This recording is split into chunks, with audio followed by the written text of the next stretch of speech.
Muy buenas noches, bienvenidos a Más se perdió en Cuba, noche de sábado, noche en la que cada vez está más claro que vamos a elecciones. Ya saben ustedes, no tengan más confianza en Pedro Sánchez, sean hábiles en el tiempo que nos queda hasta el 10 de noviembre en explicar a todo el mundo quién ha sido responsable, quién ha sido irresponsable, en fin, tal como ustedes lo vean. Yo les pido que este tie-break que nos dan a los españoles para decidir nuestro futuro en tiempos que vienen muy mal dadas, lo aprovechen hábilmente para producir algo en esa gran consulta electoral prevista para noviembre que defina claramente pues, lo que queremos los españoles. Queremos estabilidad. A partir de ahí hagan ustedes el tejido con la lana que deseen, pero lo que quiere España es estabilidad. Hablaremos y mucho esta noche de inmigración, hablaremos de concertinas, de Ceuta, de las vallas, de los menas, en fin, de todos los problemas asociados a eso que han tenido algunos giros importantes en este verano, que no se nos pueden escapar.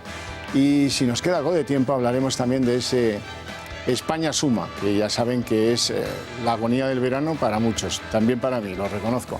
Les presento ya a nuestros invitados esta noche. Don Luis Valcarce, ¿cómo está? ¿Qué tal, Javier? Buenas noches. Muy buenas noches. Don Luis ya saben que es redactor jefe en Periodista Digital, hombre fuerte de la casa, y me honra, porque sé que ha hecho un esfuerzo para estar aquí esta noche, presentarles a Rubén Pulido, que es experto en inmigración, analista político y buen amigo.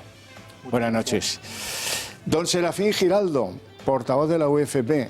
¿Cómo está? Buenas noches. Muy buenas. Usted tiene la clave de todas estas cosas que pasan en el MENA, aquí cerca de Madrid, en los otros, en fin, en Ceuta, en La Valla, en todos estos acontecimientos. Y naturalmente queda usted invitado, aunque no exigido, a renunciar preguntas de carácter más político que pueda haber en el debate. Usted viene aquí como policía, como especialista y con la voz de su sindicato, y le agradezco mucho que esté aquí también. Don Eduardo García Serrano, todo lo contrario. Hable usted de política lo que le dé la gana, que para eso está usted en su casa. ¿Qué tal, amigo Eduardo? ¿Cómo estás? Un placer, querido Javier. ¿Todo bien? Están en Más se perdió en Cuba. Y last but not least, don Pablo Reyero, que es analista político, consultor de empresas. Buenas noches. Buenas noches. ¿Todo bien? Javier, muy bien, y suerte para esta nueva etapa de Más se perdió en Cuba. Muchísimas gracias. Bueno, empezamos por lo dicho, lo prometido es deuda. Ahora se trata de decirle a los españoles que el problema no lo he creado yo no he sido, que el problema es el otro. Este miércoles pasado hubo un tenso debate en la sesión de control en el Congreso de los Diputados, del cual hemos seleccionado dos cortecitos de voz, uno de Sánchez y otro de Iglesias. Yo creo que son suficientemente explícitos. Lo que ha ocurrido después del 28 de abril es que usted ha dicho que se quiere incorporar al Gobierno de España no para unir sus fuerzas con el Grupo Parlamentario Socialista, sino porque quiere controlarnos, porque dice que no se fía. Eso es lo que tendrá usted que explicar. Lo que pienso ahora es que a usted le descolocó que yo me retirara. Y usted estuvo simulando que proponía un gobierno de coalición que en realidad no se creía. ¿Sabe, señor Sánchez? Hay algo mucho más importante que la ideología o la coherencia de un presidente, y es su palabra. Ya lo ven, yo no tengo la culpa, sobre todo, que quede claro. En ese debate Sánchez quedó bastante disminuido. Vamos a ver qué sabe hacer, que sus alquimistas de Moncloa, qué saben hacer para que al final el noble pueblo español no diga, oiga, usted es el responsable, usted es el que tenía que haber atendido esto y no lo ha sabido o no lo ha querido hacer. Cada vez son más los que piensan que no lo ha querido hacer. En cualquier caso, luego vino la oferta de rebajas de Iglesias, que es un año, tiradita regalo hasta los presupuestos, y luego ya nos divorciamos. Y eso, como no era serio, no era aceptable y no fue aceptado. Y ahí estamos, esperando que el próximo martes el jefe del Estado diga, bueno, ya está, venga, vamos a elecciones y acabemos con esta comedia. Don Luis Valcarce. Bueno, yo, si esperas que yo me rasgue la vestidura porque no hay gobierno, pues te puedo asegurar que no. Es decir, para mí es una excelente noticia que estos dos señores no hayan llegado a un acuerdo. He dicho que teníamos un tie break que a lo mejor tendría que haber explicado lo que... Creo que tenemos que estar muy felices de que precisamente nos hemos salvado una vez más de tener un gobierno Frankenstein, un Frente Popular o como lo quieran llamar, Para mí es un gran alivio y creo que lo que han demostrado... Bueno, había que ver las escenas, parecían los Pimpinela, ¿no? Yo creo que más ridículo no podrían haber hecho, ¿no? Que no me llamaste, que tú no me llamaste, que te llamé, que no me hablaste, que no me miraste, que no sé qué. Han quedado los dos retardados. Yo no sé finalmente las encuestas cómo responderán o las elecciones, cómo responderán al gran fracaso. Han fracasado los dos, porque estos dos eran los que decían que venían precisamente a abrir las ventanas del Congreso, a enseñarnos a hacer política, a dialogar, porque claro, nosotros éramos los fascistas, los crispadores. Ellos eran los que sabían dialogar, los que sabían llegar a acuerdos, los que no confrontaban. Ellos eran, estuvieron 5 meses prácticamente sin hablarse. Se reunían 5 horas, a mirar esta cadena, porque otras cosas no hacían. Acuerdos no llegaron a ninguno. Es un fracaso, sobre todo es un gran fracaso para la izquierda, y yo creo que a partir de ahora hay una excelente oportunidad, hay una reválida, y bueno, esperemos que las cosas a ver si se puedan torcer, aunque no creo, es verdad que las encuestas son bastante adversas, pero las encuestas lo que están diciendo es que nada va a cambiar, con lo cual a ver si nos esperan todavía más meses de parálisis. Sobre todo las que hace Tezanos, que dan ganador a Sánchez en Dinamarca. Esas son prodigiosas. Don Eduardo García Serrano. Bueno, este es el clásico caso de responsabilidad colectiva en el que, siendo todos víctimas, no hay ni un solo inocente. Todos los cadáveres que ha ido dejando la negociación después de las últimas elecciones, ninguno merece ni un responso, ni una oración, ni siquiera una lágrima, porque son todos culpables de lo que ha sucedido.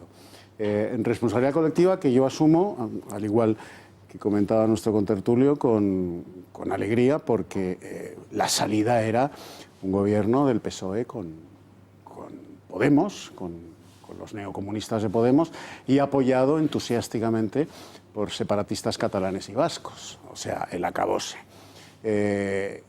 Aquí no ha habido, los dos han jugado a ser Metternich y Teherán, ¿no? Han demostrado que son dos cazurros.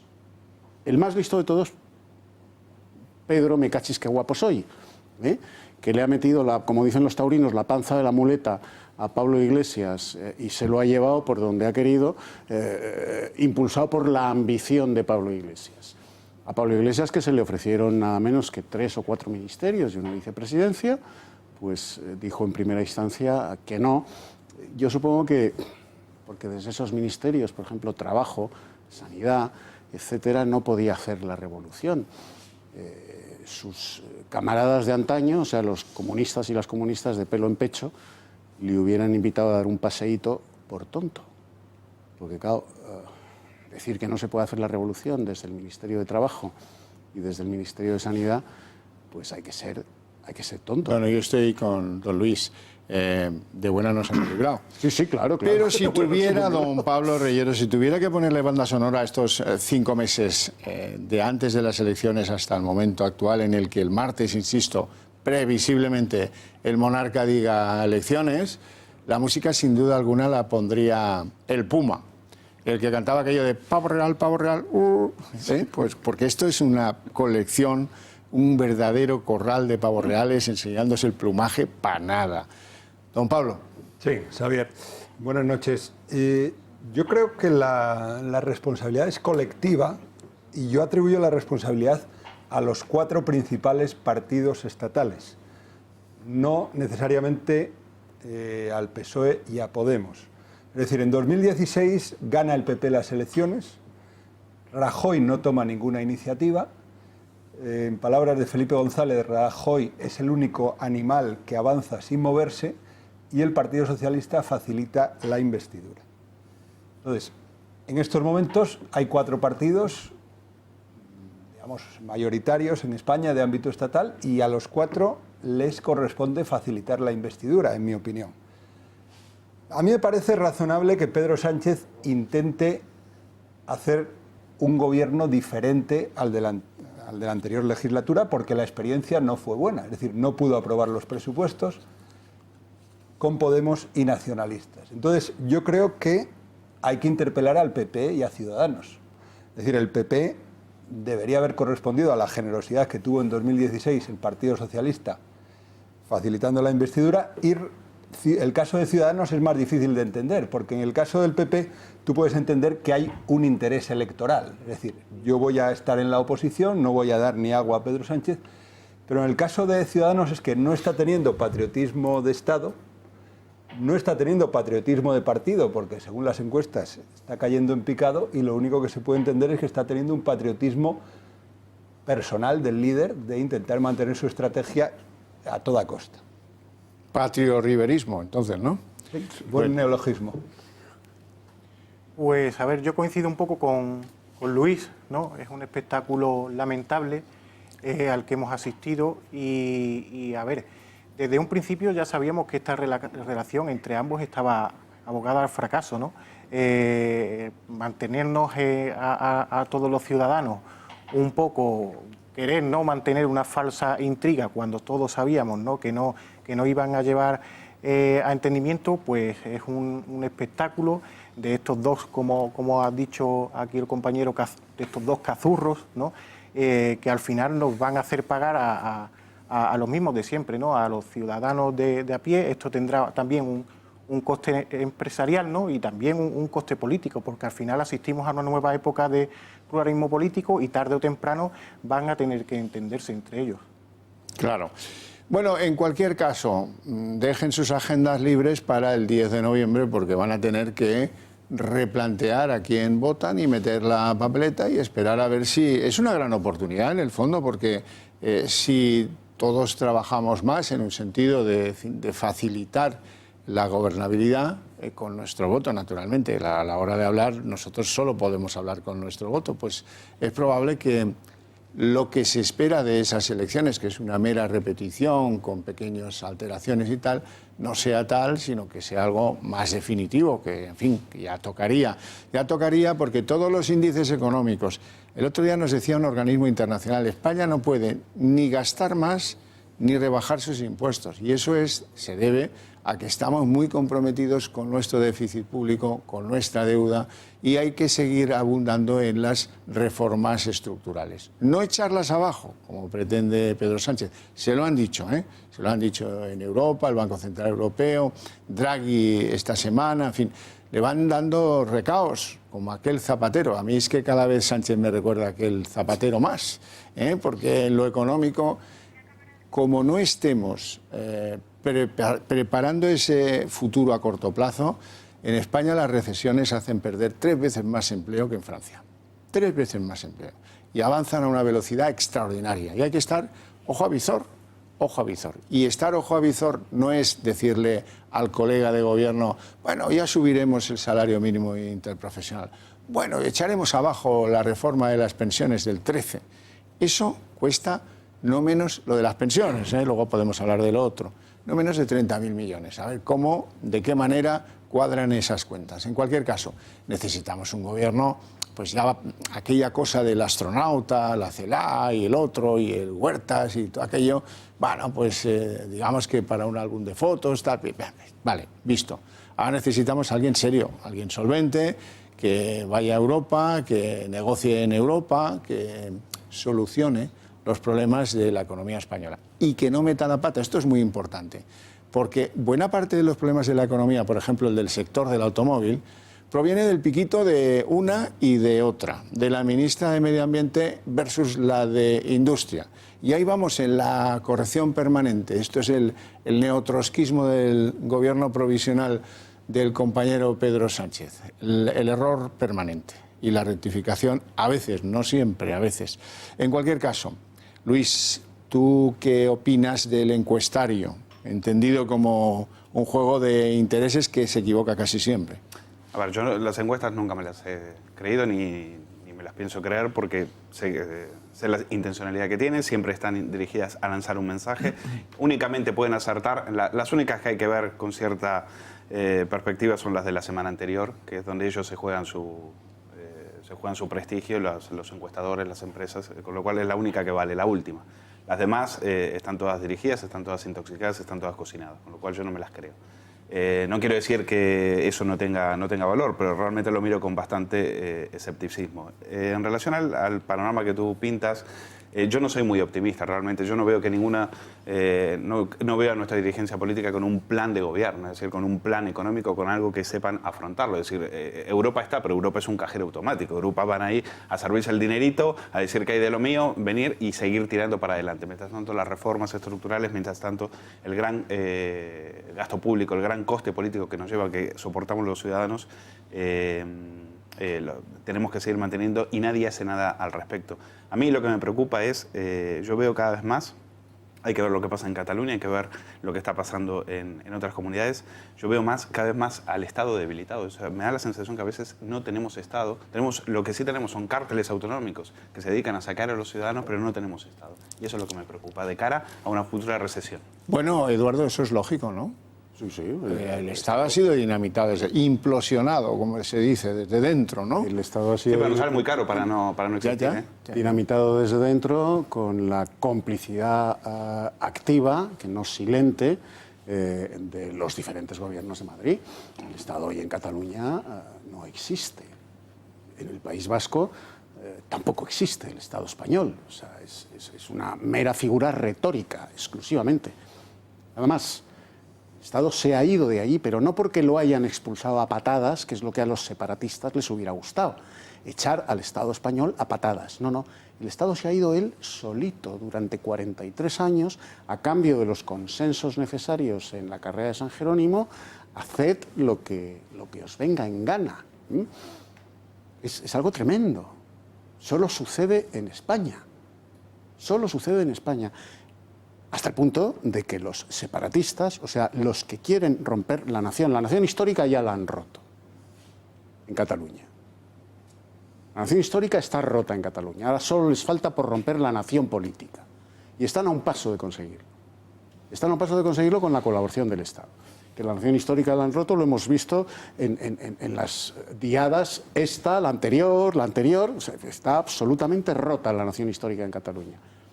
En las mochilas de los estudiantes catalanes, de los chavales catalanes, esa nación histórica está rota, está eliminada y además está vejada, con la complicidad de los gobiernos de Madrid. Bueno, para muestra un botón, esta semana los autores de libros escolares a los que se les reprocha innumerable cantidad de mentiras y de cosas impropias que no deben ser enseñadas a esos estudiantes, se van a ver a la ministra de Cultura, la sazón Isabel Celaá, y le dicen, no, nosotros, ¿qué va?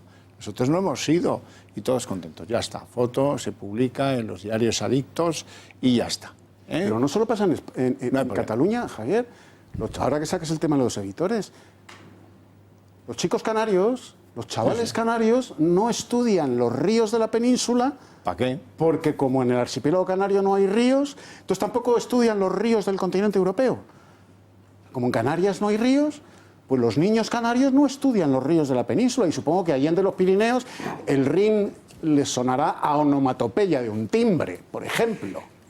No, y no hay que irse a la insular Canaria, sino que en las diferentes autonomías de España los riachuelos desconocidos para el conjunto de los españoles tienen más preponderancia que el Ebro, que por cierto en los libros catalanes es un río que nace en el pantano de Mequinenza y termina en Deltebre. Es decir, que el Ebro, según estos libros, tiene unos 32 kilómetros de largo.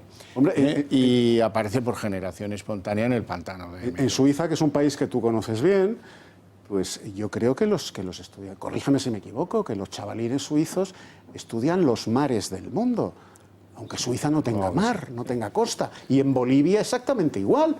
Bolivia es un país que no tiene costa, pero supongo que los chiquitos bolivianos estudiarán los mares y océanos del mundo.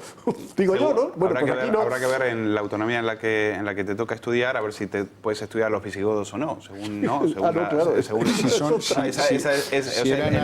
La educación pública española en este momento depende precisamente de en qué situación, en qué lugar te toca, y sobre todo no solo los contenidos, también los costes. Es decir, hay autonomías en las cuales la las familias les regalan los libros y en otras se tienen que gastar 600 euros al año. Es decir, que es una barbaridad por niño. Es decir, esta España que nos han vendido, sobre todo la izquierda, esta España de la igualdad, esta España de la solidaridad y demás, yo no veo ninguna solidaridad. Yo no veo solidaridad en que una familia no sé, del País Vasco, de Galicia, me da exactamente igual, se tenga que gastar 600 euros más que otra que vive en Andalucía. Sí. Bueno, nos hemos desviado hacia la educación, tema apasionante. ¿Tendremos algún especial dedicado a ello? Pablo. Sí, Xavier.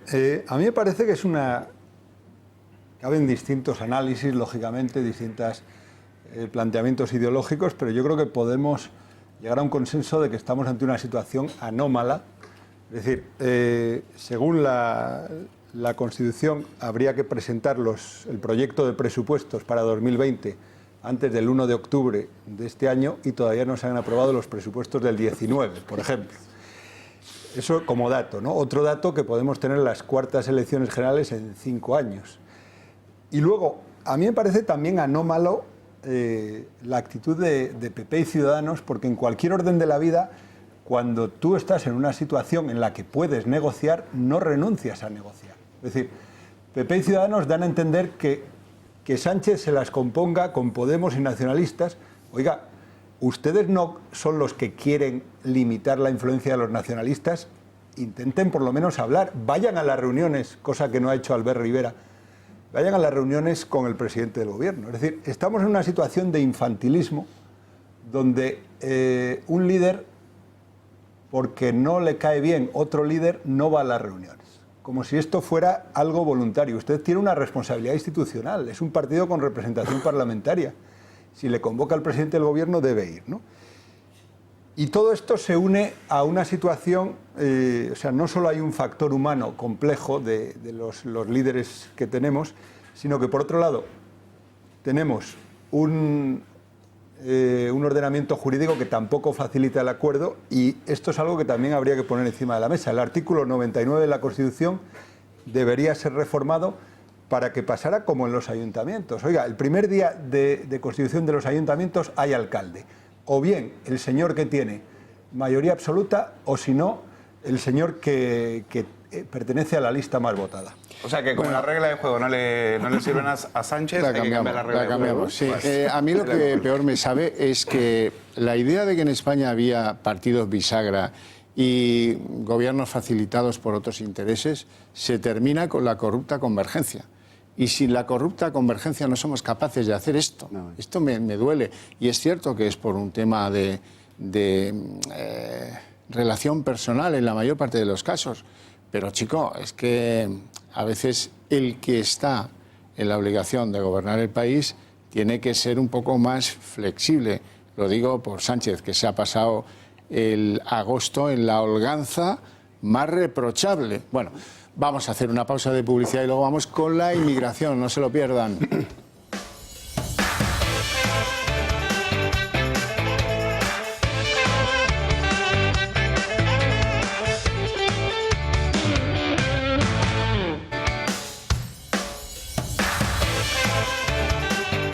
Tal vez alguien en su casa se pregunte, ¿y por qué hablan estos hoy de inmigración?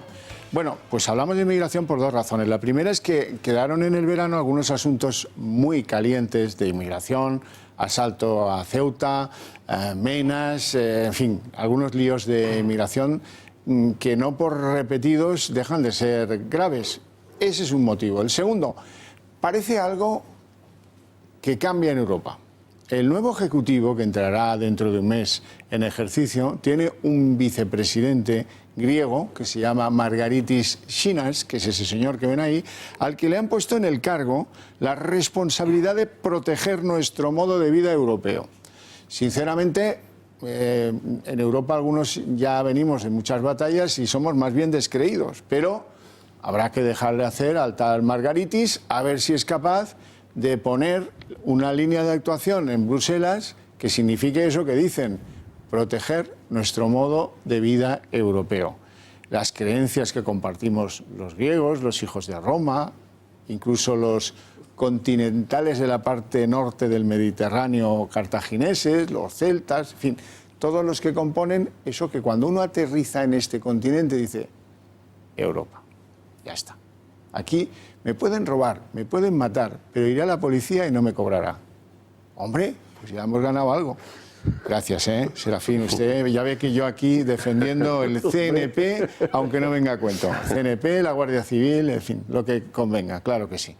Bueno, podríamos hacer un análisis, yo creo que, de lo sucedido dividiendo esto por capítulos. Vamos a empezar por las fronteras. Y para empezar por las fronteras hay que referirse a ese incidente no menor en Ceuta, 155, que asaltaron la valla y que volvieron a significarse como un problema de orden público y como una avalancha. Hay políticos que dicen que hay avalancha y otros que dicen que no hay avalancha. Eso no tiene otro nombre. Pulido, cuéntenos. Bueno, avalancha contenida, ¿no? Avalancha contenida dependiendo de los fondos que le lleguen a Marruecos. Cuando a Marruecos le llegan los fondos que se le prometen, pues esa avalancha parece ser que se contiene de alguna forma. Y cuando esos fondos hay algunos problemas y no llegan, ¿no?, pues las fuerzas auxiliares de Marruecos de repente se les empiezan a escapar estos inmigrantes y terminan llegando de forma violenta a Ceuta y Melilla y agrediendo, ¿no?, que al final son los principales damnificados a nuestras fuerzas y cuerpos de seguridad de Estado. Entonces yo diría que, bueno, que esa avalancha es depende un poco de cómo fluja el dinero entre Europa y Marruecos. Bueno, producido ese salto de la valla en el que algunos sufren heridas, en el que de los vigilantes de la valla y de los asaltantes. Ojo, que aquí se habla mucho de las heridas de los que asaltan la valla y poco de los que la vigilan, ¿no? Pero bueno, una vez esos asaltantes de la valla o de las vallas ponen pie en el territorio ansiado, codiciado de España, entonces viene una fase de insulto, de burla, de ya te he driblado, ya estoy aquí, de dar un poquito de miedo, ¿no? Sí, ya lo han conseguido, ya han llegado a tierra prometida, que es precisamente lo que le venden las mafias desde origen, y ya ahí pues ellos saben, ¿no? Saben ya evidentemente de que se encuentran en un lugar en el que todo vale, ¿no?, en el que todo se les va a tolerar, en el que van a ser acogidos y en el que no les va a faltar de nada porque lo pagamos todos los españoles. Claro. Balance policial, don Serafín Giraldo. Balance policial, hay que empezar de Ceuta, por ejemplo. Hay que empezar por definir lo que son las fronteras tanto de Ceuta como de Melilla. Yo estuve en Melilla en concreto. Eso es un caos organizado por mafias. Y además soy así de tajante. En Melilla, el balance policial, puedo decir, y además voy a dar un dato. Estuve allí, mientras estuve allí, un policía tenía que revisar 1.300 pasaportes por hora. 1.300 pasaportes cada hora. Eso es una especie de modelo de esclavitud, donde veías pasar gente con fardos de un lado a otro. El policía no sabía ni qué hacer, y además hablo en primera persona, porque vuelvo a repetir, estuve allí. El CETI está desbordado, tanto el de Melilla como el de... El CETI es el Centro de Internamiento de Migrantes de carácter provisional, pero es que en el CETI están en libertad. En el CETI lo único que van es a dormir, a pernoctar y a comer. En el CETI ellos están en absoluta libertad. Tiene una capacidad para 600. Puedo hablar, por ejemplo, del CETI de Ceuta.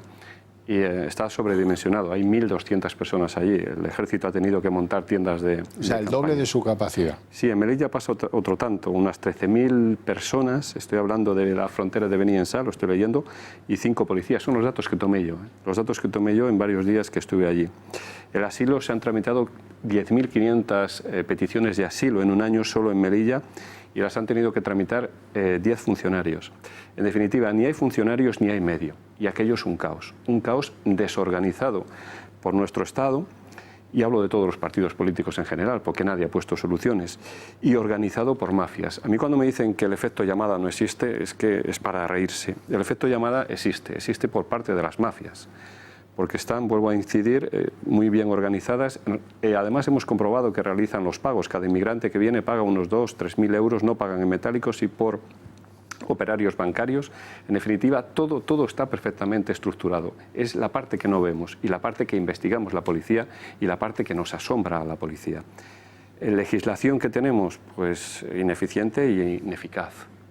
Es muy difícil devolver a una persona, retornar a una persona, expulsar a una persona una vez que ha cruzado esa frontera. Ellos efectivamente se ponen felices, se ponen alegres, porque saben que difícilmente pueden retornar a sus países de origen. Extraordinariamente, en este asalto a la valla de Ceuta hubo expulsiones en caliente, o sea, expulsiones inmediatas a Marruecos. Sí, pocas, eso, pero hubo. mediante la Ley Orgánica de Protección y Seguridad Ciudadana se permite esa figura de la devolución en caliente, y es prácticamente que no ha cruzado la frontera. Yo no voy a entrar en el aspecto jurídico, podía entrarlo en clases que doy, pero creo que no es el momento adecuado para entrar.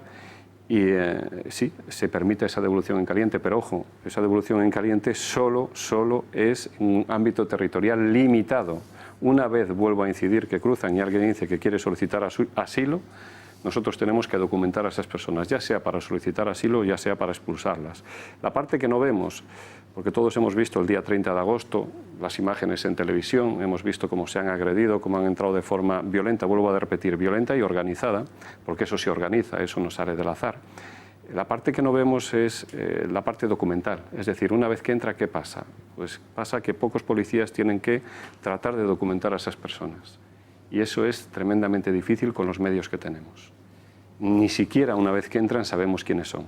Y eso es primordial en las labores de seguridad que hacemos. Ya no es que podamos expulsarlos, es que no sabemos de quiénes son. Bueno, yo quiero trasladar un mensaje de tranquilidad. Esto tiene arreglo. No crean que esto, es que claro, como hay esa avalancha, como, bueno, esto es tan difícil. No, esto tiene arreglo. Claro que tiene arreglo. Irán viendo ustedes a lo largo del debate cómo esto tiene arreglo. Hay que corregir algunas cosas. Por ejemplo, una que se me ocurre fácil de corregir. Dejar de utilizar unos vuelos que llevan a los que están en esos CETIs, son embarcados de manera nocturna, llevados, por ejemplo, al aeropuerto de Málaga, y llevados luego en unos vehículos particulares o pseudopoliciales, no sé cómo llamarles, a una plaza pública donde son abandonados porque ya no caben más. Esto pasa con los CETIs canarios, con los de Ceuta, con los de Melilla. Esto no puede ser, de ningún modo. Es decir, ¿cuál es la, digamos, responsabilidad que se le transfiere al funcionario que está al pie de la valla si sabe que eso se produce y sabe que no lo puede evitar? Pues es muy difícil que se ponga el uniforme y vaya ahí con ganas de cumplir con su papel, que es custodiar esa valla o esa frontera. Valcarce. A ver, el día después de la avalancha masiva de subsaharianos, 155 saltando la valla de Ceuta, el diario El País escribió un editorial en el cual criticaba al ministro del Interior, a Fernando Grande Marlaska, y usted se preguntará, precisamente, le habrá criticado por no darle protección a esos guardias civiles a los cuales arrojaron heces, arrojaron ácidos, a los cuales les arrojaron piedras, a los cuales están absolutamente masificados. Usted, Eduardo García Serrano, Rubén Pulido y los que están aquí esperarán seguramente que Marlaska debería haber dado respuesta por no. El diario El País le recriminaba a Grande Marlaska el hecho de que en nuestras fronteras había concertinas y esa alambrada todavía y su promesa había sido quitarlas.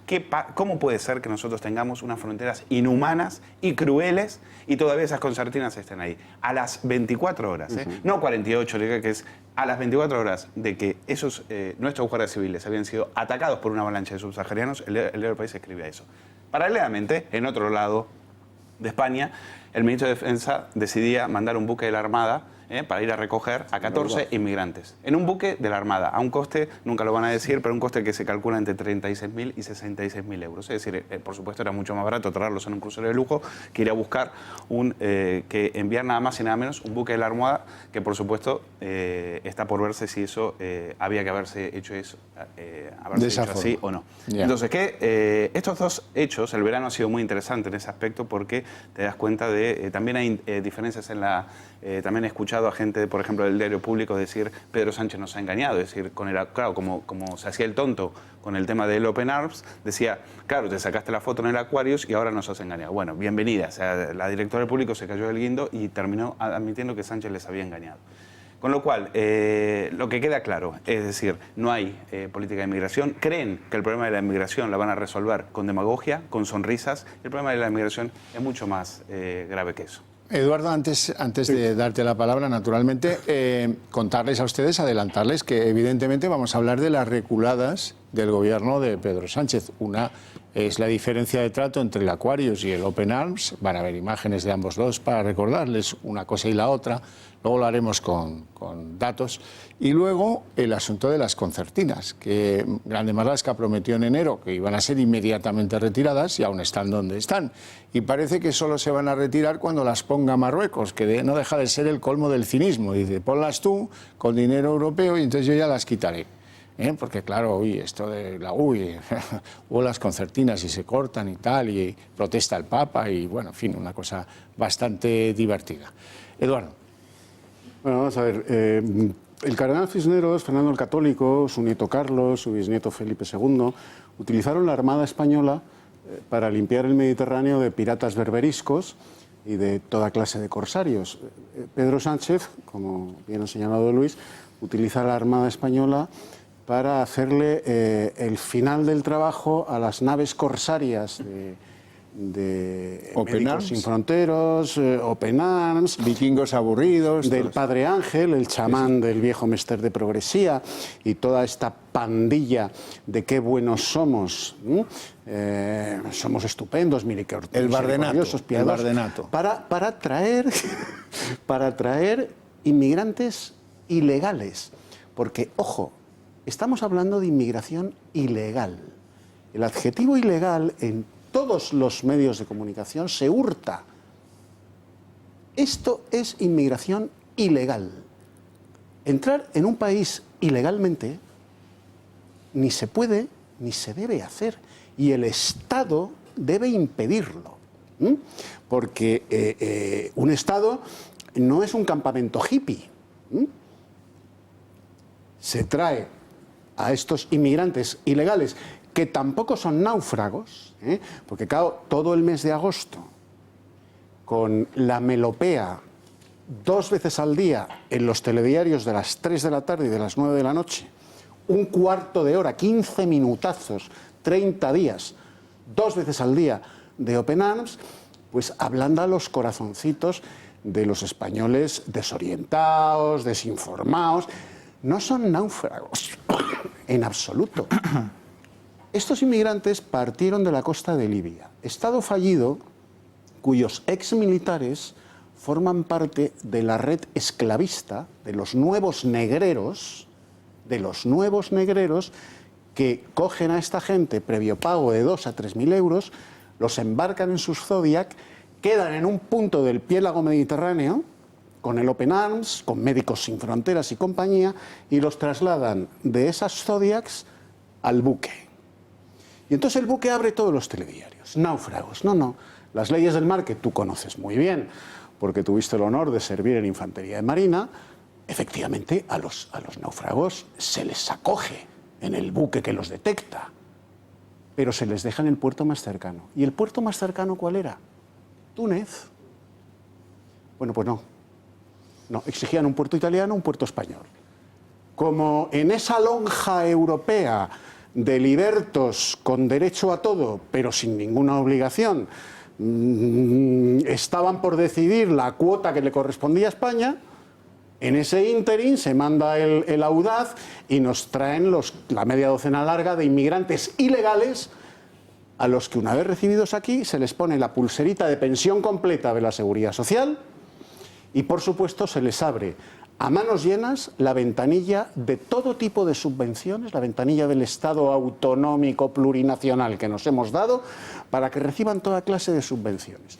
Y eso sí, como en Barcelona, la alcaldesa de Barcelona, ya sabes que en las playas de Barcelona, que son las únicas playas del mundo en las que pasa esto, se entrega un pack al que la delincuencia en Barcelona, al turista que está en la playa, y la delincuencia imperante en Barcelona lo ha dejado impuribus, o sea, palos de la LOCSE en pelotas, porque mientras se bañaba le han quitado de todo. Ya sabes que regalan un pack con un billete de metro, unas chancletas y un chándal. Pues a esto es igual. Unas chancletas, un chándal y la pulserita de pensión completa en la Seguridad Social. Que ya paga ese español que en su casa abomina de la inmigración ilegal, y encima tiene que aguantar que sus representantes políticos y el estabilismo periodístico ponga de chupa de domine a la Guardia Civil y a la Policía Nacional, que intentan con sus escasísimos medios impedir que esta tropa salte la valla. Bueno, hemos visto algunas intervenciones bastante interesantes este verano. Por ejemplo, una que no esperaba nadie, la de Richard Gere. Richard Gere, no sé si es que quiere hacerse perdonar por lo de Pretty Woman, que no es políticamente correcto en estos momentos, o por qué será, pero viene, interviene, llega allí con su yate, empieza a repartir leche condensada, tal. En las redes sociales empiezan a decir, llévatelos a tu mansión. No pasa nada, Richard, claro. Ánimo, venga, súbelos al yate y llévalos donde quieras. Claro, es lo que tiene intervenir en un asunto de esos. Ha habido más intervenciones.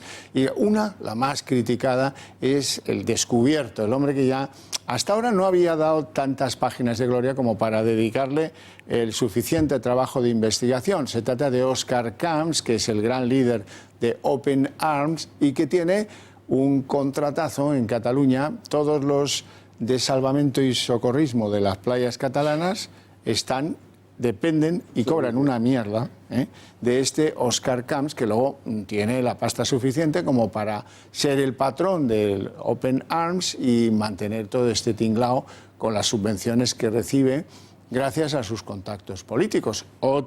En esto hemos salido ganando este verano, porque vamos avanzando en saber quién es quién y por qué actúa de esa forma, ¿no?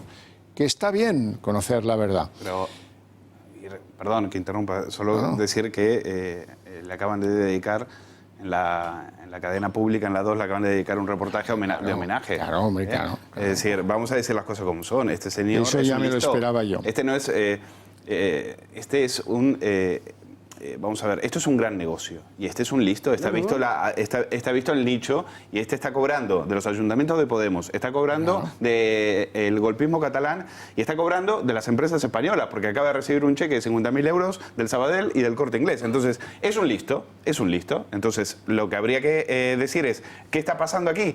Que como explicaba García Serrano, esto es un gran negocio. Aquí, ¿por qué se frotan las manos? Se frotan las manos porque empiezan a cobrar las comunidades autónomas, los ayuntamientos, que vengan aquí. Si a mí, los españolitos van a empezar a pagar. Entonces, ¿cuánto sale, por ejemplo, poner un centro de menas en un barrio de Barcelona? 1,6 millones de euros que se lo repartirán entre el ayuntamiento y entre la comunidad. Es dinero fresco, que lo pagamos nosotros. A ellos les da exactamente igual, que traigan a todos los que sean. Serafín Giraldo. Sí, yo en cuanto a la petición política como policía que puedo hacer es, yo lo primero que exijo es claridad y saber qué hacemos los policías en las fronteras.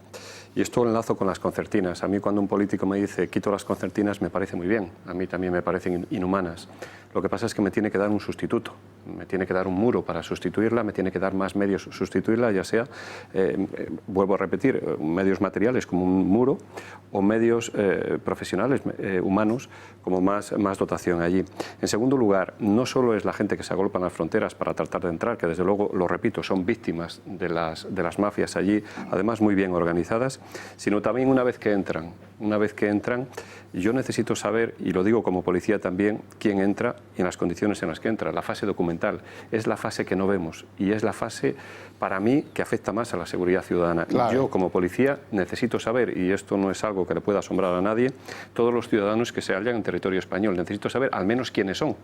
No digo que con esto prive sus libertades, sino sencillamente es que necesito documentarlos. Y para eso tampoco tenemos medios. No tenemos medios para documentar a estas personas. Muchas veces nos tenemos que fiar de su palabra. Y a mí su palabra no me confiere garantías. Yo tengo que garantizar la seguridad en este país y como tal necesito saber quiénes son y establecer trámites de asilo. Muchos de los que entraron el otro día, es verdad. Son personas que necesitan ser asiladas. Venían de países procedentes de Malí, por ejemplo, donde estaban siendo perseguidas por motivos ideológicos, incluso por motivos sexuales. Y por último, repetir una y mil veces, es un caos organizado por mafias. Y eso es algo que parece que se quiere ocultar. Y es que parece que no se quiere perseguir a esas mafias. O sea, a mí es algo que me llama la atención, vuelvo a incidir, como policía. Nadie está culpando a la persona que, por necesidades personales, trata de saltar una valla. Se está culpando a la persona que organiza ese salto. Si os fijáis, los saltos han evolucionado. Hace tiempo veíamos a personas encaramadas en las vallas. Los hemos dejado de ver, ¿verdad? Ya no es efectivo. No es efectivo precisamente por las concertinas. Cuando dejen de estar, volverán a encaramarse. Y se encaramaban sobre zonas que no estaban las concertinas. Ahora se practica el ataque directo, el ataque al vallado, con cizallas y palanquetas. Todo va evolucionando y no es casual. es la organización de ese caos por parte de mafias. O echar ácido a los policías que están de este lado de la valla. Cuando digo ataque directo, incluyo esos ataques. Pero vamos a dejarnos los eufemismos de lado. ¿En ese manual no entra también un poco el asilo, esa solicitud de esa alegación de motivos ideológicos y de motivos sexuales? También vienen con una guía, ¿no? También vienen sabiendo lo que tienen que decir, ¿no? Lo que tienen que, a lo que tienen que hacer alusión para poder terminar siendo además es muy buena pregunta, y te voy a dar también datos. De los 150 que entraron, pues 10 personas, que yo sepa, lo han pedido más, 10 personas solicitaron asilo. El asilo, a criterio subjetivo del funcionario que estaba allí tramitando el asilo en unas condiciones pésimas, que tuvieron que ir funcionario cualificado de Madrid y de Melilla, en la entrada de Ceuta, para ayudar a los funcionarios que estaban de Madrid y Melilla, a los funcionarios que estaban en Ceuta. A mí me comentan, y esto lo digo con un inspector, un compañero que estuvo hablando allí, que 4 de ellos de países como Malí, que efectivamente él vio subjetivamente que necesitaban ese asilo, pero otros 4 o 5 personas no lo necesitaban, y por problemas burocráticos se les ha concedido ese asilo. Y subjetivamente él directamente me lo ha dicho, además he hablado con él esta mañana. Mira, Serafín, de los 10 asilos que yo tramité, 4, efectivamente, la orden era prioritaria. Los otros 6, existía esa necesidad, esa persecución política, y además por motivos sexuales. Los otros 6, por problemas burocráticos, por falta de personal, porque la OAR tampoco se preocupó mucho de notificarles, han conseguido esa tramitación de asilo, ese inicio de ese asilo, sin, según él, merecerlo. Bueno, están cambiando cosas, lo decíamos al principio. En Europa, hace un año o así, el gobierno de Salvini en Italia cerró el más grande de los centros de refugiados que estaba en Sicilia. Luego se lo vamos a enseñar para que no vean que aquí esto es lo que pasa en Europa, y lo tienen. Bueno, y además de eso, yo quiero puntualizar, don Pablo Reyero, la pregunta es hacia ti. Ha habido una obvia reculada de los planteamientos en materia de rescates en el mar del gobierno de Pedro Sánchez. De aquel Pedro Sánchez que decía, tráiganme los del Aquarius al puerto de Valencia, que aquí serán todos muy bien recibidos, y toda la fanfarria se puso allí en marcha, a la cosa de ahora, bueno, sí, tal vez Europa primero, con Borrell a la cabeza, ya veremos a ver qué dice Europa, nosotros seríamos capaces de absorber a 17. Y mandan el buque de la Armada a recoger a esos 17, ya el resto ya lo saben ustedes. Es decir, y por eso ha tenido reproches Sánchez de los Unidas Podemos innumerables. Tú analizas que ha habido una reculada, que ha habido una reflexión que cuando corrige este gobierno, pues alguna vez consigue dar en el clavo. Bueno, vamos a ver. Lo que no podemos es estar respondiendo a cada crisis concreta en función del gobierno nacional que haya en cada país, ¿no? La inmigración debe ser una política común europea, y si no se consigue que los 28 estados participen en esa política, pues al menos un número suficiente de países deben llegar a un acuerdo y deben concertar su respuesta a la inmigración. Eso dígaselo a Sánchez, que rompió la unidad en Europa diciendo vengan a Puerto de Valencia. Bueno, ya tenemos una Europa a 2 velocidades en algunas cuestiones. Por ejemplo, hay países que están dentro del euro y países que no. Y en inmigración, si no se consigue esa política común, pues habrá que buscar un número suficiente de países que organicen de común acuerdo la respuesta a la inmigración. Yo quiero también decir algo en relación con lo que ha comentado Serafín. El control de fronteras es fundamental en cualquier Estado moderno. Quiero reconocer el trabajo de la Policía y de la Guardia Civil, que está trabajando en condiciones difíciles. Y quiero también señalar algo sobre la gestión de flujos migratorios que hay en estos momentos. Según los datos oficiales, ha descendido un 43% la entrada de irregulares por el estrecho en los últimos 14 meses, y eso en parte tiene que ver con la cooperación que hay entre Europa y Marruecos para que Marruecos gestione mejor sus fronteras. Y luego me gustaría poner sobre la mesa también otra cuestión que me parece importante: la inmigración irregular y el mercado de trabajo. En España hay una serie de sectores que están cubriendo fundamentalmente inmigrantes, es decir, trabajo doméstico, agricultura, construcción. Hay una serie de puestos duros, poco retribuidos, que están cubriendo fundamentalmente la población extranjera. Gran parte de esos trabajadores, o algunos de esos trabajadores, están en situación irregular. Entonces, tenemos que mejorar el funcionamiento de la administración, porque si siguiéramos la normativa, esos trabajadores tendrían que, antes de venir, conseguir un contrato de trabajo, que su empleador solicitara la autorización de residencia y trabajo, conseguir un visado y luego con ese visado presentarse en España, darse de alta en la Seguridad Social y solicitar su tarjeta de identidad de extranjero. Ese es el procedimiento, que me corrija Serafín si estoy equivocado, el procedimiento previsto por la legislación. Y eso podría hacerse si funcionara bien los servicios administrativos, pero en la práctica estos trámites son muy lentos. Esos trabajos se necesitan cubrir porque hay familias que necesitan una persona interna, por ejemplo, que cuide a sus hijos, a sus mayores. El trabajo en el campo es muy duro y también hace falta contingente de mano de obra allí. Entonces, al final, lo que está ocurriendo es que esos trabajadores entran irregularmente en España, hacen un trabajo que se necesita en España, pero están sin papeles, lo cual es malo para ellos, es malo para el mercado de trabajo y es una irregularidad administrativa. Ahí has abierto un melón muy interesante. El trabajo en el campo. Es que los españoles no quieren hacerlo. Este año Se van a Francia. han salido autobuses y trenes cargados de españoles que vuelven a la vendimia francesa. ¿Por qué? ¿Porque les gusta vendimiar? No, porque lo necesitan. ¿Por qué no vendimian en España?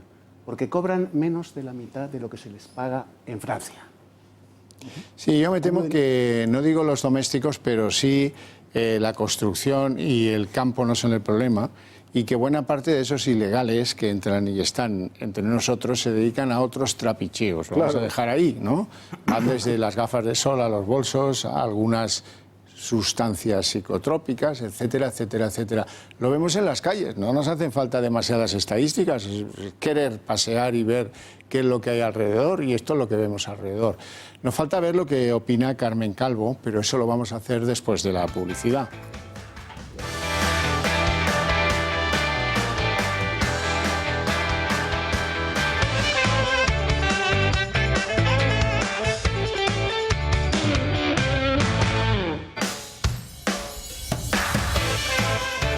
Bueno, vamos con Carmen Calvo, que como escribiría Valle Inclán en aquello de Luces, no muchas, de Bohemia, sería cráneo privilegiado al que le tocó ir al Congreso y defender el asunto de la inmigración. Un buque que tenía una sobrecarga con más de 630 personas. La sobrecarga del buque, según nos trasladaba el responsable del mismo, significaba una tragedia segura esa misma noche. No pasaremos la tarde y la noche con la sobrecarga de peso de los inmigrantes que lleva un buque que no puede apenas con esta situación. Los puertos de Italia estaban cerrados, el de Malta también. Nunca sabremos si esa tragedia hubiera sido cierta, pero mejor no averiguarlo. En su zona no puede acudir a un rescate, siguen yendo los recursos españoles para que ninguna vida esté en peligro. Wonderful, que decía aquel. Y luego, claro, los corifeos adecuados y oportunos que salen siempre cuando hay una de estas causas. Por ejemplo, Bardem. ¿Qué dice Bardem? Pues ya lo leen ahí, que tal hombre, que tal, que cual. Tampoco está dispuesto a ceder ninguna de sus propiedades.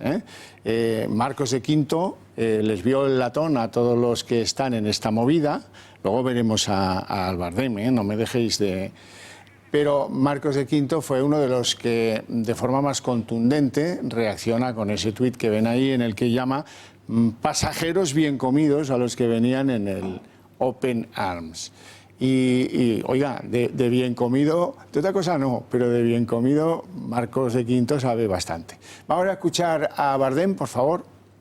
Hola, soy Javier Bardem y mando este vídeo de apoyo para la gente de Open Arms, para aquellos que están en ese barco desde hace tantos días, cooperantes, tripulación, gente rescatada, pero sobre todo mando el vídeo para unir mi voz a la de muchísimas otras personas que pedimos ya de manera pública a nuestro presidente en funciones, Pedro Sánchez, que lidere con el país España, país de origen de la organización no gubernamental Open Arms, y nacionalidad, la española, de todos sus cooperantes que a riesgo de sus propias vidas salvan las de muchas otras personas, un procedimiento de reparto de todas las personas rescatadas en los diferentes estados de la Comunidad Europea.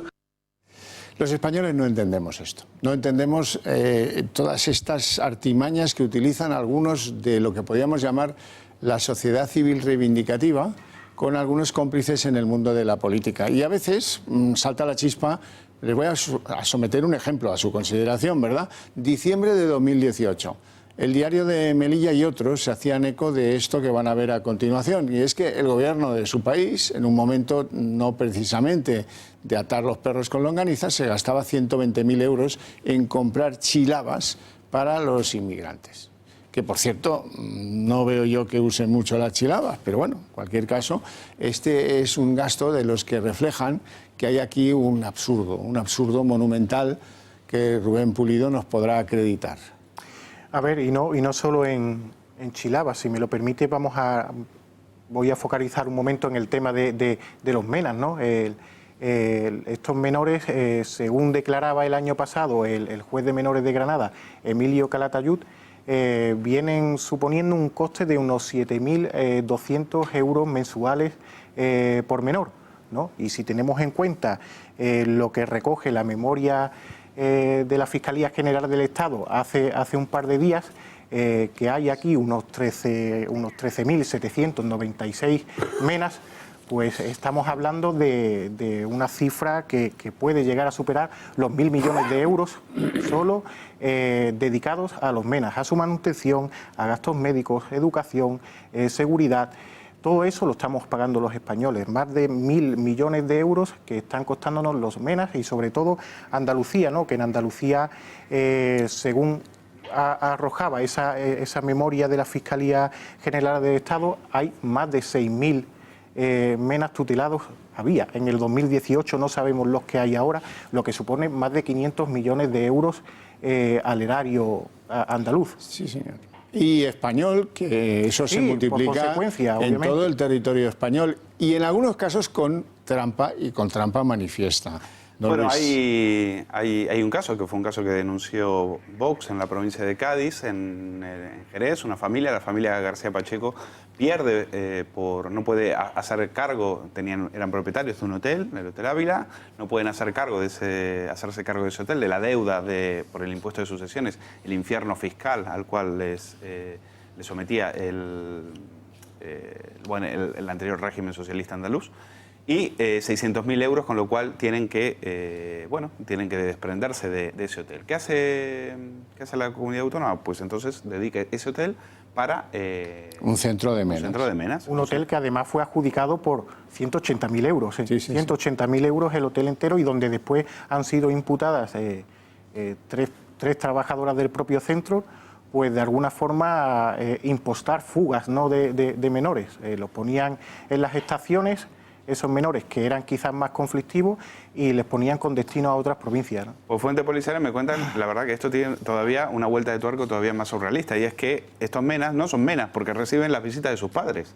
Con lo cual no es que no tengan padres, en realidad los padres están, lo que pasa es que están esperando que estos se afinquen en España para después iniciar para que la rueda gire, ¿no? Sean la palanca con la que conseguir otras cosas. 1.000 millones de euros. Es decir, yo insisto en esto, es decir, aquí no estamos hablando, ya no es buenismo, no caigamos en la trampa, ya no estamos hablando solo de buenismo, estamos hablando de un gran negocio, porque aquí hay muchísima gente a la cual esto le viene de perla, porque claro, es un negocio que vamos a pagar nosotros, pero que beneficia a esto. O sea, estamos hablando sobre todo a grandes políticos, pero también asistentes sociales y demás. Estamos hablando también de barrios que están asolados. El barrio San Francisco en Bilbao está siendo asolado, un barrio clásico de Bilbao. En este momento la gente no puede salir a la calle por la presencia de menas, porque están fumando, denuncian que no pueden salir, las mujeres están aterrorizadas, mira cómo será que los propios gitanos se van a ir del barrio, mira cómo será que están hartos de que les roben. Y en el barrio del Maresme recién un montón de ciudadanos, de mujeres en Barcelona, acaban de salir a la calle. Estamos hablando de mujeres de ama de casa, no estamos hablando de gente con esvásticas, estamos hablando de mujeres que salieron a decir no a la instalación de un centro de menas de barracones. Los van a meter a de barracones porque, claro, hay un negocio de 1,6 millones de euros que se los van a llevar los políticos. En este momento en ese barrio también están siendo asolados. Y no solo eso, en Cataluña, hasta los menas, hasta se permiten una paga. Es decir, a unos españoles les expropian un hotel. Pero y a estos que van a Cataluña, encima, en una franja de edad determinada, les dan una paga. Ya, No, ya está bien, ¿no? O sea, ya no toman... Don Serafín Giraldo, por idiotas. si yo les contara a ustedes el último episodio de menas en España, fue en Aluche, que fue el miércoles por la noche o por la mañana, no me acuerdo. No, pero fue una fuga. Bueno, fue una fuga de 10 de los que están internos allí, custodiados por el Cuerpo Nacional de Policía. No están en ninguna cárcel, están en un centro. En un centro, sí. Eso hay que decirlo. O sea, que escaparse no viene a ser muy complejo. Quizás la forma es un poco llamativa, atando sábanas una tras otra y con un contrapeso de unas garrafas de agua. Y así se descolgaron 10. Sí, luego ustedes pillaron a unos cuantos de ellos y hay algunos que están todavía por ser reingresados en el centro de menores extranjeros, no sé qué. Sí, efectivamente, y además es un episodio sucedido hace una semana. Los menas, yo la verdad es que, y lo digo a nivel teórico, también me dedico a la enseñanza, es un orgullo cuando leo la Ley de Extranjería, es un orgullo cuando leo el Real Decreto 2011 y leer lo que leo. Es decir, somos un país, la verdad, extremadamente solidario y es un orgullo leer eso. Y además, lo digo así, además de forma tajante, es un menor. Es una persona que supuestamente necesita esa atención, que llega a nuestro país, no está acompañado por personas mayores y nosotros lo que hacemos es ponerlos a los servicios de las comunidades autónomas que tienen conferida esa competencia para que les ayude. O sea, les estamos ayudando, somos solidarios. En segundo lugar, hay un registro de menas. Aquí sí que tenemos un registro de menores, hacemos pruebas de edad, la policía, tratamos de localizar a su familia de origen y procedemos a la repatriación. Y ojo, si en 9 meses no hemos conseguido localizar a la familia de origen y repatriarles, nosotros le damos una autorización de residencia y siguen estando al servicio de las, bajo custodia, bajo tutela de las comunidades autónomas, pero fuera para su protección. Del centro. Claro, el problema es el abuso. Y este es el grave problema que considero que ha sucedido. Se está detectando sobre todo abuso en la gestión. Abuso en la gestión y personas que en principio ese dinero que supuestamente tenían que ir para estos menores, pues a lo mejor lo están gestionando mal, y hablo de comunidades autónomas donde se están pagando grandes cantidades por la acogida de estos menores y esas cantidades pues no repercuten en la educación, en la enseñanza, en la vivienda, que sí efectivamente tienen estos menores, o incluso dinero como en comunidades autónomas. Y el abuso por parte de algunos de estos menores, que lejos de tratar de aprovechar de estas condiciones tan beneficiosas que se le da un Estado, vuelvo a repetir, del que me siento orgulloso, pues el abuso que les hace caer en la delincuencia. A mí me interesa más cómo reacciona ese Estado benefactor cuando hay delincuencia de menas. Es decir, ¿un policía puede expulsar a un mena que ha cometido un delito, que ha agredido a alguien para robarle? No, un mena lleva las mismas condiciones que un español. Es que es una persona legal, es un menor legal en España. Tiene una autorización de residencia a los 9 meses. Un mena es igual que un menor español. Un mena es un menor extranjero, pero con las mismas condiciones, vuelvo a incidir, que un menor español. Se le aplica la ley de menor en España. Y aquí entraríamos ya en otro debate. Tendríamos que cerrar la mesa o volver a abrir otra para hablar de la ley del menor, que también tiene mucho que decir. Con lo cual, los beneficios para los menores, desde mi punto de vista, que están orientadas siempre las penas a la reinserción social dentro de la ley del menor, la verdad, a mí me llama muchísimo también la atención y quizás sea, vuelvo a repetir, motivo de otro debate, el problema de la ley del menor. Pero vuelvo a incidir, los problemas que tenemos con la ley del menor en tema de penas. Pero vuelvo a incidir, un mena se le ofrece, o al menos en este país en el que yo vivo, se le ofrece unas condiciones administrativas, de vivienda, de dinero, de educación inmejorables. Por lo menos, hablamos del dinero que cuesta todo eso, pero también hay unas diligencias procesales para la determinación de edad, que obviamente todo eso supone también un coste. Y no sé en qué, imagino que estará más enterado que yo, pero según la propia memoria a la que he hecho antes alusión de la Fiscalía General del Estado, hay provincias incluso en las que un 69% de esas pruebas de determinación de edad realizadas, pues resultan ser que estos no eran menores, eran mayores. Sí, las pruebas que se hacen son unas pruebas osiométricas, sobre todo para saber la edad, pero al final siempre, casi siempre prima la versión que él te da, es decir, porque esas pruebas están sujetas siempre a duda.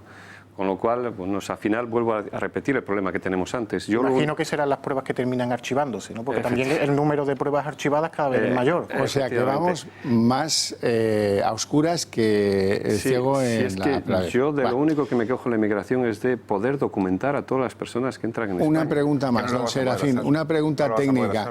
¿Ha habido algún caso que usted conozca de mena al que hayan encontrado sus padres, qué sé yo, en Mauritania, y le hayan devuelto allí? Esos son los abusos a los que antes me refería. No Claro, solo por parte de las personas beneficiarias de los menas, que realmente vuelvo a incidir. En ese punto, el fiscal de menores de Sevilla, el año pasado, en junio, llegó a reconocer que tiene 400 expedientes de repatriación que no puede llevar a cabo, que están ahí y no puede terminar de llevarlos a ejecución. Vamos a ver la parte positiva de todo esto. Vamos a ver la reinserción social de estas personas, la acogida que le damos y que efectivamente... De momento, Serafín, en eso es un fracaso. Es decir, basta verlo, es decir, basta verles lo que te cuentan los vecinos, es que están todo el día drogándose, dicen la otra vez, diciendo, es que esto parece Marruecos, están todo el día fumando la shisha, eso que están fumando, las mujeres están aterrorizadas, ha habido casos de manadas, manadas en Bilbao, manadas en Barcelona, donde también han participado estos chicos. Es decir, yo entiendo que es un drama, pero mira, hay un dicho español muy sabio que dice, por la caridad entra la peste. Y en este caso yo creo que a mí, claro, uno puede sentirse orgulloso de todas las ayudas, pero también te tienes que dar cuenta que estás siendo un imán, tú eres un santuario, es decir, tú estás incentivando que los padres marroquíes digan, oiga, ¿para qué me voy a molestar si ya los cuidan mucho mejor y encima me sale gratis? Y entonces, y no solo eso, sino que van a ser mi próximo puente de plata hacia Europa. Oiga, no se puede... yo entiendo que en casos muy puntuales puedes tener 2 o 3, pero es que llega un momento en que tú tienes que darte cuenta que lo que estás incentivando es un drama, hay una tragedia que tú la estás, todavía la estás alimentando y la estás haciendo más grande precisamente con esa generosidad del estado de bienestar. Abundando en eso que dice Luis, esta semana, hace un par de días, la comunidad musulmana de Castilla y León ha elevado una propuesta y quiere entrevistarse con algún responsable de la Junta de Castilla y León porque están muy descontentos, todos ellos subvencionados, viviendo en pisos de protección oficial y recibiendo dinero todos los meses del ayuntamiento en el que habitan y también de la Comunidad de Castilla y León, porque cuando regresan a sus países de vacaciones, dejan de recibir ese dinero. Entonces están protestando que por qué cuando yo me voy a Marruecos o me voy a Argelia, dejo de recibir la subvención del ayuntamiento y de la comunidad, que me la tienen que dar. Y no hemos tenido casos de ocupas también magrebíes, de ocupas magrebíes que han demandado a los propietarios del piso, porque se fueron de vacaciones y cuando volvieron el piso había sido ocupado por sus propios dueños, y hay jueces españoles que han dado trámite a eso, los ha habido, el caso de dos hermanas en Fuenlabrada, a las que les mandamos un saludo porque siguen esta cadena de televisión, que fue de los pocos que se volcó en ayudarlas, como casi siempre ocurre. Bueno, a lo que vamos, quiero que vean algunos de los enfrentamientos que hacen pensar en la relación, por ejemplo, entre los manteros y los Mossos d'Esquadra en Cataluña. Podría ser la policía municipal de cualquier otro lugar o la policía autonómica de cualquier otro lugar. Pero vean cómo los manteros se encaran con las fuerzas del orden, vean cómo el reproche no es del agente de la ley diciendo, oiga, no venda usted aquí porque usted está con estos productos, ¿de dónde salen? A ver, licencia para hacer esto, lo que sea. No. Son los manteros los que, bueno, de forma muy agresiva, y los otros, que naturalmente tienen órdenes, pues las órdenes son retroceder y no producir incidentes, y sobre todo que el monopolio de la violencia parece que es de los manteros. En pocas palabras. Serafín, no me mires con esa cara, porque mira tú, que se han puesto los guantes de repartir, pero van para atrás. Es que es la pescadilla que se muerde la coda. Una entrada ilegal Esas personas no están documentadas, esas personas no tienen capacidad para entrar en el mercado laboral, entrar en el mercado de trabajo, entran en el mercado negro, dañan la economía. La verdad es que es la pescadilla que se muerde la cola. Y ¿Usted se terminamos viendo imagina estas eso imágenes. en Francia con los CRS? ¿Usted se lo bastante- imagina en las calles de Francia? Son bastante más Ese duros que en desafío, España, hombre, sí. claro. ¿Se lo imagina en las calles del bonito Londres? Ese que algunos van a ver en vacaciones. No llevan pistola, ¿eh?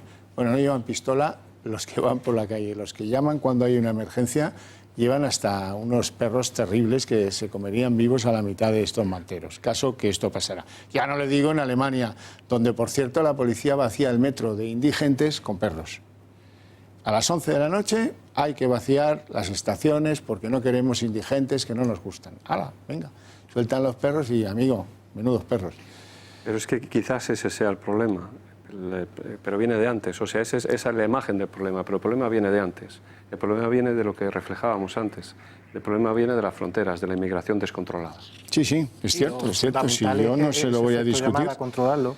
Pero llamada nos queda el existe. capítulo de las concertinas, El efecto donde llamada hay existe. otra insigne reculada del gobierno de Pedro Sánchez. La protagoniza su ministro del Interior. Un ministro del Interior que dijo en enero que de forma inmediata se iban a quitar esas cosas inhumanas de las concertinas, que por cierto colocó un gobierno del PSOE, y luego alimentó un gobierno del PP, pero las colocó un gobierno del PSOE. Le parecía eso una ignominia, que cómo podemos vivir con eso y tal. Y sus declaraciones más recientes es, bueno, hasta que no tengamos algo que las sustituya, ¿verdad? Pues no hemos podido quitarlas porque rectifico que me equivoco. Y así, página de gloria. Vamos a ver las marlascadas. La propuesta del gobierno, la retirada de las concertinas. Yo no quito, yo sustituyo. El gobierno vamos a sustituir, no quitar. Y vamos a sustituir todo lo que es el perímetro por un sistema mucho más seguro, menos cruento, menos dañino para las personas, pero mucho más seguro para el control de los flujos migratorios irregulares, en unas vallas mucho más seguras, más difíciles de escalar, pero que no sean, vuelvo a decir, atentatorias de derechos fundamentales de la integridad de las personas. Derechos atentatorios de la integridad de las personas. Bueno, ¿será del que vulnera la ley y se salta la valla? ¿O qué? ¿O es que la valla se le ha caído alguna vez a alguno que no quisiera saltarla y se ha hecho daño? Le han vulnerado los derechos fundamentales. Cuando uno está cometiendo un delito y saltarse la valla es un delito, pues hombre, uno... Parece mentira que este señor haya sido juez, ¿no? Y conoce cómo trabajan las fuerzas y cuerpos de seguridad del Estado y hable con esa liviandad. También dijo que cuando le preguntaron por la inseguridad en Barcelona, dijo, bueno, yo cuando camino por la Gran Vía me tengo que llevar la mano a la cartera. Eso es lo que dijo el ministro del Interior, que va con trepo a la espalda. Bueno, es decir, es de una frivolidad, es de una indecencia que no tiene, no hay por dónde cogerlo. Yo creo que a mí lo que más me preocupa, y teniendo aquí a una persona, a un policía delante, a mí me da vergüenza. Yo te pido perdón, porque realmente eso no hay, es que no sé qué decir. Es decir, estás más preocupado por los que saltan la valla que por los que tienen que defender la frontera. Por los que tienen que defender la frontera. O sea, vamos a ver, ¿quitas las concertinas? Porque es que pobrecitos, tratando de entrar ilegalmente en un país, pues se hacen pupa. Corta. Sí. Se hacen pupa con la valla que está puesta para que nadie entre ilegalmente en un país. Coño, ponles unas geishas que les hagan cosquillas, y que vayan pasando todos en fila de a uno. Que ponga alfombra roja y un fotocall. Es un esperpento. Y además es la paradoja siniestra de decir, tenemos que poner valla porque las fronteras son constitulegalmente sagradas. No se pueden violar. Ahora bien, hagamos unas vallas para que el que intente violar la valla no se haga mucha pupa. Y si se hace pupa el que trata de violar la valla saltándose a la torera, y nunca mejor dicho, las leyes de España y las leyes de Europa, pobrecito mío, cuando esté encaramado en la valla y acuda la policía y la Guardia Civil a tratar de devolverlos al otro lado de la valla, entonces pena de telediario y pena de Congreso de los Diputados para los agentes de la Guardia Civil y de la Policía Nacional que están cumpliendo con el deber de las leyes españolas y, ojo, de las leyes europeas. Bueno, no hemos conocido el porqué de la reculada en materia de concertinas de Marlaska y de Sánchez. Lo hemos conocido muy recientemente. Y es cuando se ha sabido que el trabajo diplomático de España en Bruselas es que Bruselas destine un fondo para que sea Marruecos quien ponga las concertinas. ¡Oh! Esto es el colmo del cinismo. Dice, no, concertinas va a haber, pero 5 metros más allá, para que no digan que nosotros, hombre, nuestro, por favor, oiga, que soy progre. No, hombre, yo soy progre. Claro. Yo concertinas no. Al rey de Marruecos que ponga ahí lo que quiera, como si quiere poner ahí, en fin, oiga. Esto no tiene nombre. Y como en Europa del cinismo son los reyes, pues hombre, enseguida ha cambiado un cromo de una cosa por la otra, ese dinero para que Marruecos sea quien tenga esas concertinas en unas vallas que ahora mismo no existen, pero que se construirán y pagará Europa. Y en fin, todos seremos muy felices y Marlaska podrá seguir presumiendo de progre cuando se vaya a las tenidas con Lola Delgado, y con Villarejo y con toda esta purria del mundo cloaquil de nuestra policía y nuestros juzgados. Perdone. No, yo como policía, por la alusión. Como policía, y además vuelvo a incidir. No estaba solo Villarejo, ya sabe usted que había algunos otros insignes policías, mandarines policiales. Con respecto a las concertinas, vuelvo a incidir, hay un compañero de promoción que está allí precisamente de jefe de equipo. Y lo comentaba con él, tienen un efecto disuasorio bastante importante. Ahora hay mucha hipocresía alrededor de ellas, o sea, nadie las quiere poner, ningún político las quiere ver allí. Yo como policía lo único que tengo que decir es que me den unos medios y que yo como técnico tengo que decir cuáles son esos medios. No queréis concertina, yo tampoco, a mí no me gusta ver eso allí. Pero por favor, me tenéis que dar un muro en estas condiciones y un personal en estas condiciones para poder tener una frontera. Si no, pues abrimos la frontera y ya está. O sea, cuando se habla de concertinas, todo el mundo es hipócrita. Hipócrita el ministro cuando dijo que las iba a quitar. Nosotros nos reímos como profesionales y digo, bueno, quítalas, pero nos tendrás que poner algo, digo yo. Y dejar el control de fronteras a otros países como Marruecos es vender el alma al diablo. Sí, ya lo vimos con Turquía, anda que no ha jugado el gobierno de Erdogan con Europa y los sirios. Merkel. Ojo porque quiero que escuchen a Abascal en el Congreso cuando se refirió o reprochó los contenidos de la cumbre de Marrakech al Partido Socialista y al Partido Popular, creo también. ¿Para qué queremos al señor Borrell en una posición de poder? Lo tenemos muy claro porque nos lo ha dicho hoy el presidente del Gobierno, para criminalizar a millones de europeos que disienten de la dictadura progre. Y por eso ha venido aquí a hablarnos de los delitos de odio y de ese encargo que trajeron de la cumbre de Marrakech, con la que quieren perseguir a millones de europeos con delitos de odio solo por criticar la inmigración ilegal. Quieren acabar con la posibilidad de muchos españoles de opinar. No van a poder hacerlo. Van a tener que seguir escuchándonos aquí. Van a tener que retorcer mucho las leyes. Van a tener que convertirlas en totalitarias si quieren amordazarnos con unos delitos de odio. Pablo Reyero al loro, porque luego te voy a preguntar sobre estas críticas brutales de la portavoz de Unidas Podemos, Noelia Vera, al gobierno de Pedro Sánchez, a propósito de la inmigración, naturalmente.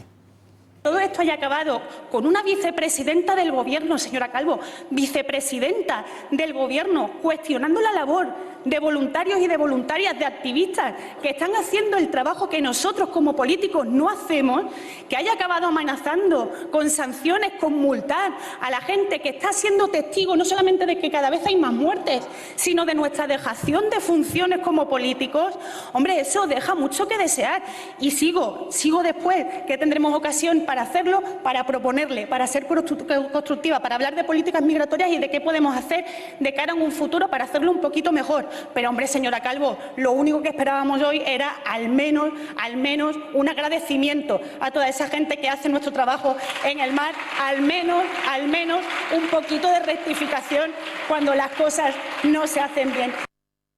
Querida Noelia, va a ser que no. Luego lo vemos, Reyero, si quieres decir algo. Vamos a hacer una pausa de publicidad y luego vamos a abordar esa propuesta reciente, caliente, de Vox. Un muro en las fronteras de Ceuta y Melilla. ¿Es eso factible? ¿Es un cohete? ¿No tendrá ninguna factualidad? Bueno, luego lo vemos después de la publicidad.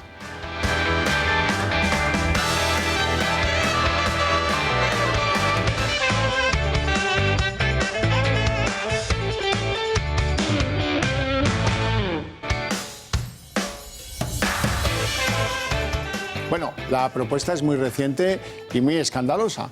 Iván Espinosa de los Monteros y Javier Ortega Smith planteaban un muro, construir un muro en la frontera de Ceuta y otro en la frontera de Melilla. Los escuchamos.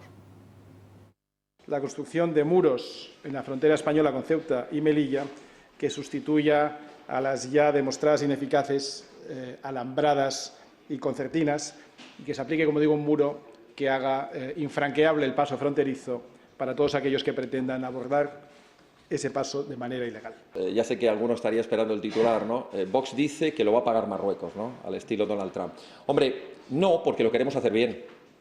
Porque ya sabemos Marruecos el tipo de alambradas que pone, que no sirven para nada. Nosotros queremos hacer una cosa seria, una cosa bien hecha, y España tiene más que recursos de sobra para hacer una cosa bien hecha.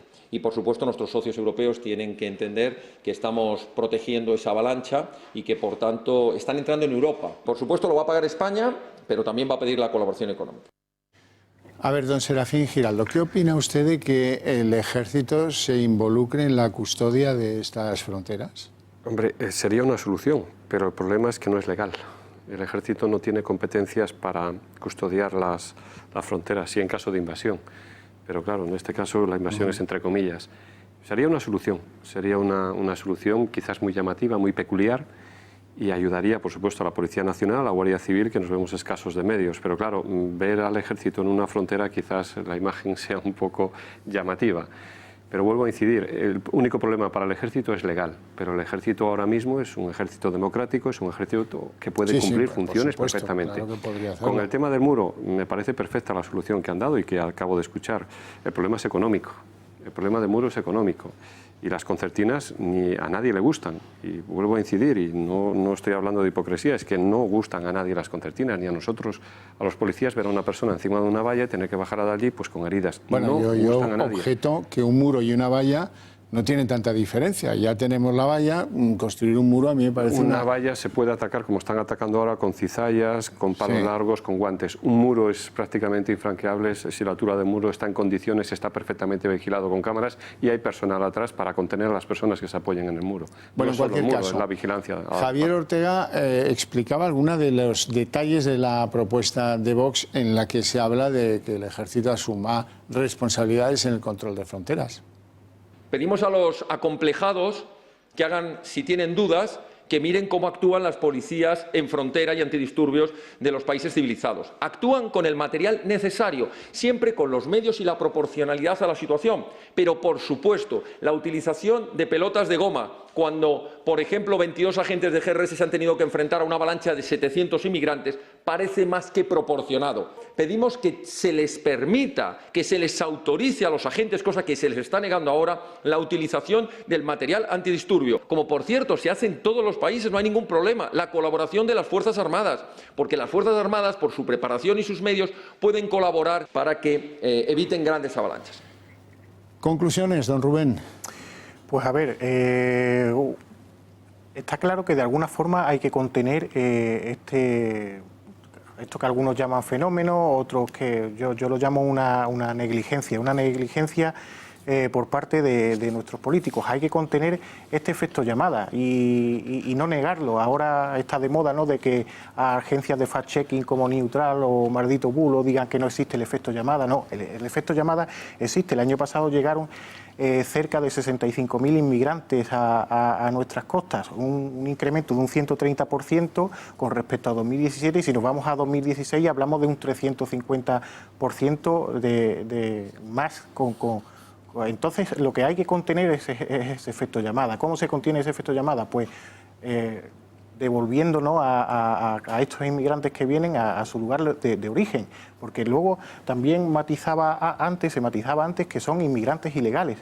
Y también es importante seguir en ese matiz para diferenciarlos de los que llaman por parte de la ONG refugiados, ¿no? Porque ahora parece que todos son refugiados, todos huyen de guerras, todos huyen de conflictos. No, son inmigrantes ilegales que vienen aquí gracias a un ahorro, ¿no?, gracias a una capacidad económica que pagan a esas mafias para llegar hasta aquí, que luego también esas mafias pues reciben un trato o no inhumano, pues ahí no entro, pero todo empieza por ahí, por las políticas, ¿no?, de inmigración, unas políticas de inmigración más acertadas, porque aunque, como también se señalaba antes, este año dicen que han entrado un 40% menos de inmigrantes, es cierto, en lo que llevamos de año han entrado unos 20.000, pero unos 20.000 fueron los que entraron en todo el año 2017, y en 2016 entraron 8.000 y pico.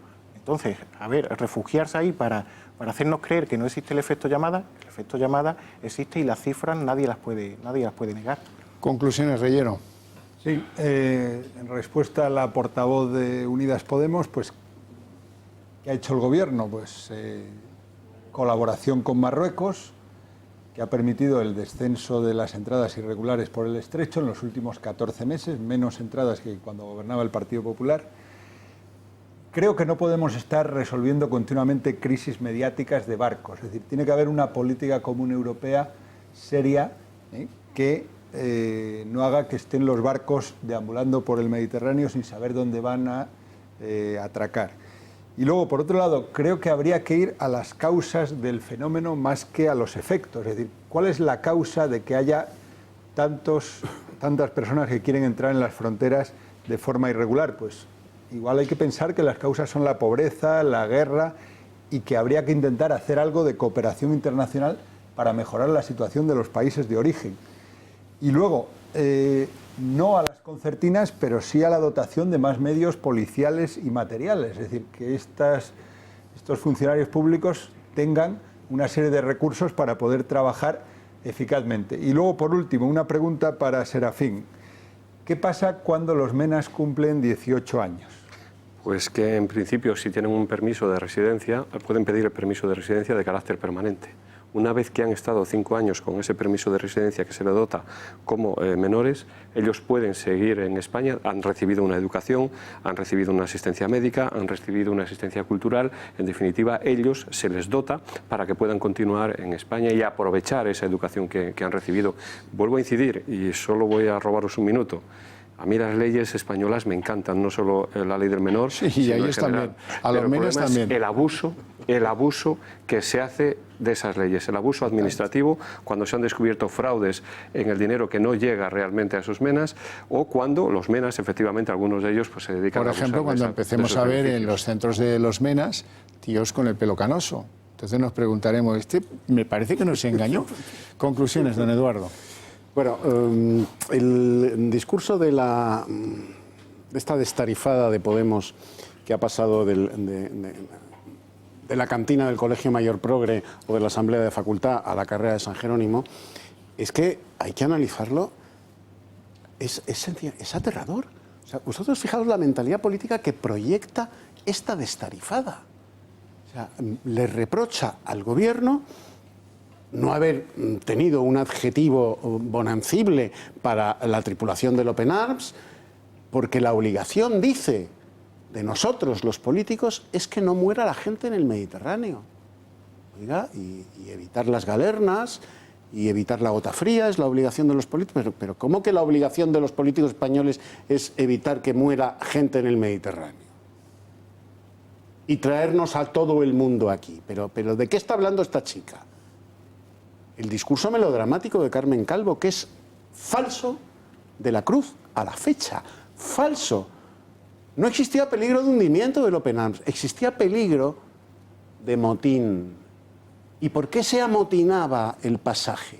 Porque habían pagado su pasaje de 2.000 a 3.000 euros a la mafia libia.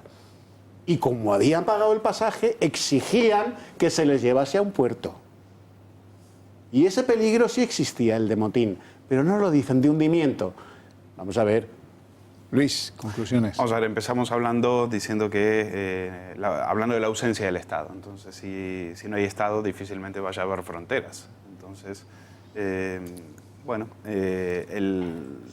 somos rehenes de una clase política en la cual decir que hay que construir una frontera fuerte para que no entren inmigrantes es un escándalo, ¿no? Enseguida te tachan de loco prácticamente y te internan en un psiquiátrico. Bueno, difícilmente con esta clase dirigente tú puedas afrontar un problema tan complejo y que requiere soluciones. Requiere soluciones, pero no requiere soluciones, no requiere tener leyes bonitas. No requiere leyes bonitas, requiere leyes justas y eficaces y que acaben con el problema, porque hasta ahora las leyes son muy bonitas, pero lo único que están haciendo es acrecentando el problema. Y la inseguridad sigue creciendo y esta gente no tiene ningún tipo de futuro porque les estamos engañando. Están entrando aquí y aquí no tienen ningún tipo de futuro. El Tom Manta. Aquí no tienen ningún tipo de futuro. Pero como tenemos leyes bonitas y creemos que somos tan buenos y tan solidarios y tan modernos y tan bárbaros, creemos que lo estamos haciendo todo bien. Con lo cual, ¿y qué hace la clase política? Se tapa los ojos, dice, como los niños, ¿no? Haciendo de cuenta que ese problema no existe. Bueno, cuando llegue el momento, el problema te va a estallar delante de tu cara. Es que, Luis, hemos asumido colectivamente esa estupidez de algunos clérigos de que Dios no pide papeles. Bueno, yo no sé si Dios pide papeles, ya lo sabré, espero tardar mucho. Bueno, aceptemos que Dios no pide papeles. Coño, pero el César sí. El César sí pide papeles. Y además el César está obligado a pedir papeles, porque los recursos no son infinitos. Claro que tiene que pedir papeles el César. Ya se ve. Bueno, César no sé si pedirá papeles, está un poco oxidada la milicia romana, por lo menos en nuestro país. Sí. Echamos aquí la cortina, el telón de fondo del debate sobre interesante, con datos nuevos, con aportaciones, con opiniones sobre la inmigración, que es nuestro compromiso, que ustedes estén al día sobre las cosas. Y ahora, en lo que nos queda de programa, vamos a hablar de algo que se proyecta como idea, que yo quiero que si los que nos acompañan tienen a bien ilustrarnos. ¿Qué les parece esto de España suma? ¿Les parece regular, bien o mal? ¿Sería útil para según qué cosas? ¿Hay que dejarlo limitado al Senado? ¿Hay que anunciarlo postelectoralmente? ¿Hay que hacer lo que ellos quieran opinar? Con una apertura que es la propuesta hecha por Pablo Casado. El Partido Popular y Ciudadanos pueden llegar a sumar en gobiernos como el del Ayuntamiento de Palencia, donde precisamente el Partido Popular sacó más votos que Ciudadanos, pero en la investidura hicimos que el actual alcalde fuera de esa formación política. Yo creo que tenemos que remar en la misma dirección para dar una alternativa en España a la izquierda que siempre pacta con los nacionalistas. Lo que decíamos es que donde el Partido Popular suma, España gana, y donde el Partido Socialista suma, España pierde. Bueno, esto con el rigor parlamentario adecuado lo repitió este pasado miércoles en la Cámara del Congreso, el líder de la oposición, y lo sorprendente aquí es que no están para nada de acuerdo el resto de los opositores. Es el caso de Albert Rivera, en declaraciones radiofónicas decía lo siguiente. España suma, pero la corrupción resta. Es decir, no todo el mundo va a votar a un partido que tiene 40 y tantos casos por resolver las urnas. Hemos visto que esta semana pueden acabar imputando otra vez por la pública a nuevos líderes del Partido Popular. Entonces, hay que sumar con inteligencia. Bueno, y en el caso de Vox, Abascal tampoco está por la labor y el reproche es indirectamente a través de cómo actúan en Bruselas el PP y el PSOE. Por eso la discusión hoy aquí no puede esconder el hecho de que lo importante ustedes coinciden. Incluso en el fragor del debate hoy, el señor Casado decía que usted defiende las mismas políticas migratorias que defienden ellos. Efectivamente, 24 millones más de euros para Menas ha anunciado la Comunidad de Madrid ayer mismo. Ningún ciudadano será capaz de distinguir entre la Unión Europea de Sánchez, la del señor Casado, la del señor Rivera o la del señor Iglesias. Más burocracia institucional, más intervencionismo económico, ideológico y más ingeniería social. Me parece muy bien que estén ustedes de acuerdo. Lo que no se entiende es por qué no van juntos a las elecciones. En lugar de ese España suma que andan proponiendo a diestro y siniestro y en el que no están de acuerdo ni ustedes mismos, propongan el Bruselas suma y se juntan todos ustedes. Nosotros, esos a los que el señor Sánchez ha dibujado como los enemigos de Europa, queremos el modelo de los fundadores de la Unión Europea, un club donde las naciones quieran estar y no un lugar donde se persigue, una especie de pacto de Varsovia, donde se persigue al que se quiere marchar. Bueno, en cualquier caso, es evidente que lo que fue Navarra Suma trasladado a España podría significar el control inmediatamente concedido del Senado. Y eso significaría el control de un 155 o no. La decisión, la espoleta, la podría tener la oposición claramente. En términos electorales, nadie puede asegurarles a ustedes, y el que lo haga desconfíen de él, que esto sea bueno o malo para el sumatorio resultante en las próximas elecciones. ¿Por qué? Pues lo entenderán enseguida, porque es evidente que una alternativa de oposición unitaria movilizará a los votantes de la izquierda. que es fácil. Bueno, eso, ¿cómo lo medimos? No, nadie es capaz. Nadie es capaz. ¿Suena bien? Muy bien. Buscar elementos mínimos común divisores entre los partidos de la oposición y llegar a acuerdos sobre cosas y defenderlas, a mí me da igual si es en junto o es por separado. Lo que quiero es que no pase lo de Navarra. Lo que quiero es que no haya desunión cuando venga la sentencia del 155. Ni el más mínimo temblor. Eso es lo que quiero. ¿Quién me lo garantiza y cómo? Hombre, tenemos una oportunidad espectacular, que son esa campaña electoral y esas elecciones de noviembre 10. Ahí es donde yo espero que cambien las cosas y los votantes, que no sus líderes, que no los pavos reales, chévere, chévere. No, esos no, pero nosotros a lo mejor sí podemos hacer que las cosas cambien. Luis. A ver, bueno, varias cuestiones. Hay argumentos, probablemente, ¿la fórmula sirve o no sirve? Bueno, probablemente quizás en el tema del Senado sirva, visto la situación, el sistema electoral en el cual se enfrentan estos tres partidos. Ya hemos visto cómo la ley DON castiga, pero sobre todo castiga a Vox. Entonces, claro, si hay alguien que tiene motivos para, en todo caso, tendría argumentos, sería Vox. A mí me parece que la estrategia de Vox es acertada. Dice, oiga, yo creo que Vox, mientras más se acerca al PP, peor para Vox. Es decir, Vox tiene que decir, yo con ello no tengo nada que ver. Si la estrategia de Vox, si Vox quiere seguir adelante, si Vox quiere seguir ganando protagonismo, es decir, yo con esto no tengo nada que ver. Por supuesto que vamos a pactar para que no haya un gobierno de izquierdas, pero hasta ahí. Luego después ya veremos lo que hace cada uno, y yo, mis principios son estos, mis ideas son estas, y no tienen nada que ver con las de enfrente. Dice Rivera, España suma, la corrupción resta. Oye, quedas muy mal diciendo eso cuando acabas de pactar en Madrid y en Andalucía con el partido con la misma corrupción, con eso que tú llamas corrupción. O sea, ¿cómo vas a decir eso? O sea, quedas en ridículo. O sea, no digas que la corrupción, porque tú acabas de pactar con la corrupción, acabas de sacarte una foto con la corrupción. Con los que no te querías sacar la foto eran con los que todavía estaban más o menos impolutos, que eran los de Vox. Y el argumento de que, bueno, es que si somos España suma, la izquierda se moviliza, y bueno, ¿y qué pretende? ¿Que se quede en su casa? ¿Que las elecciones la izquierda no vaya a votar? La izquierda va a ir a votar, sí. O sea, no podemos montar una estrategia por si la izquierda va o no va a votar. Eso, la izquierda hay que montar una estrategia, vaya o no vaya a votar, es decir, es igual. Con lo cual, respuesta, ¿sirve o no sirve? Yo creo que a Vox no le sirve, es una estrategia de propaganda del Partido Popular, como ha dicho Abascal, y quizás habrá que analizar en algunos casos, como en el tema del Senado. En otros, yo creo que a quien beneficia es al Partido Popular. Pulido.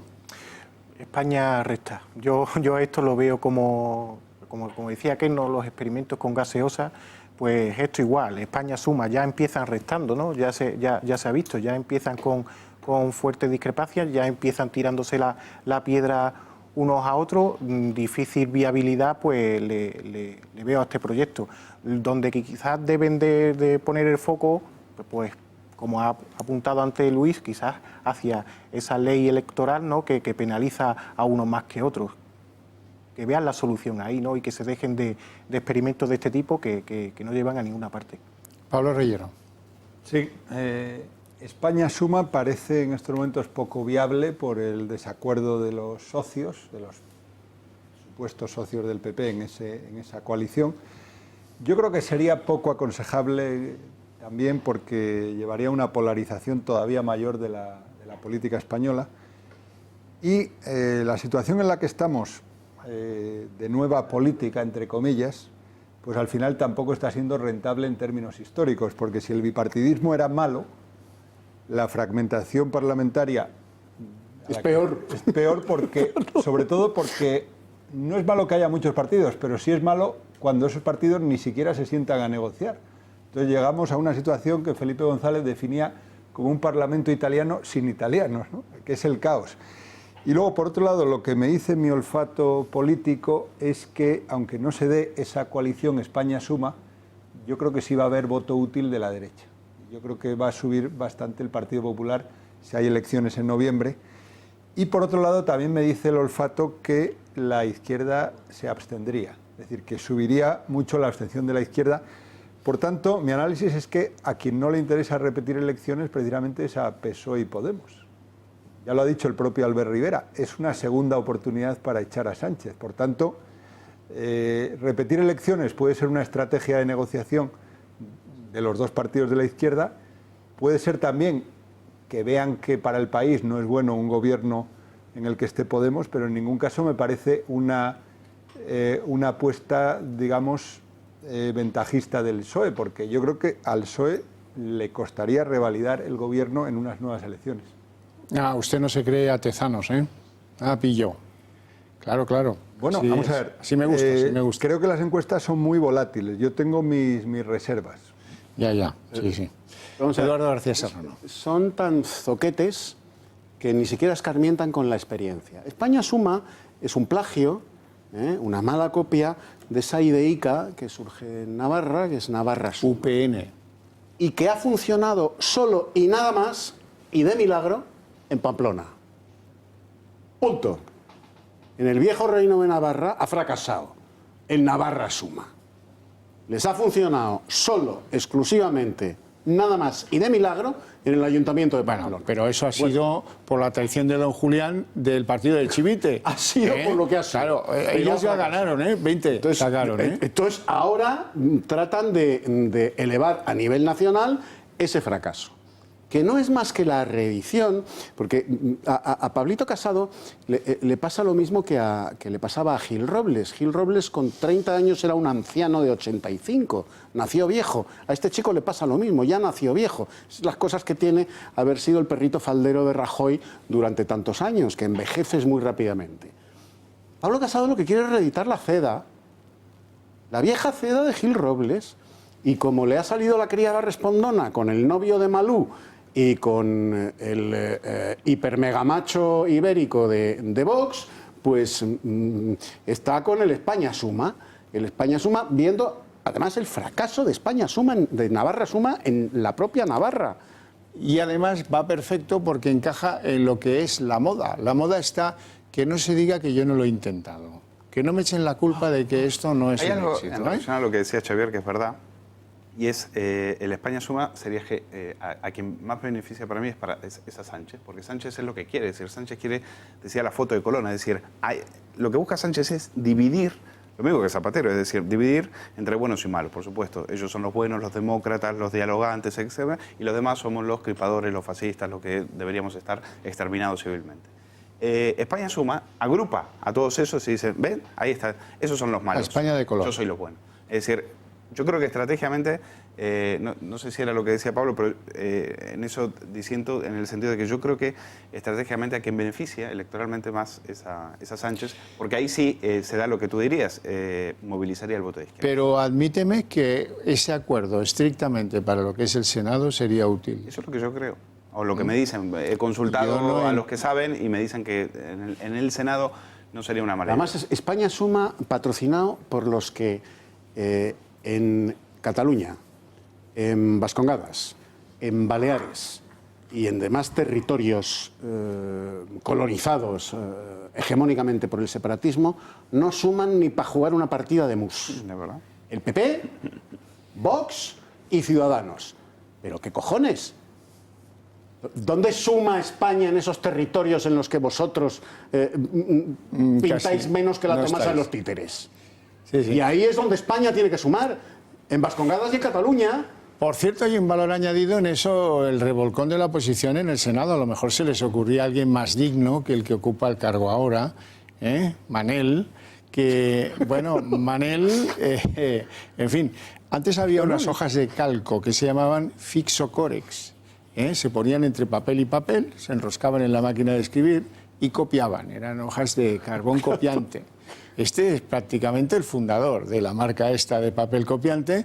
Se ha marcado unos manuales de filosofía, en fin, que son, pues, la copia de... ¿Se acuerdan de la copia de la tesis del presidente del Gobierno en funciones?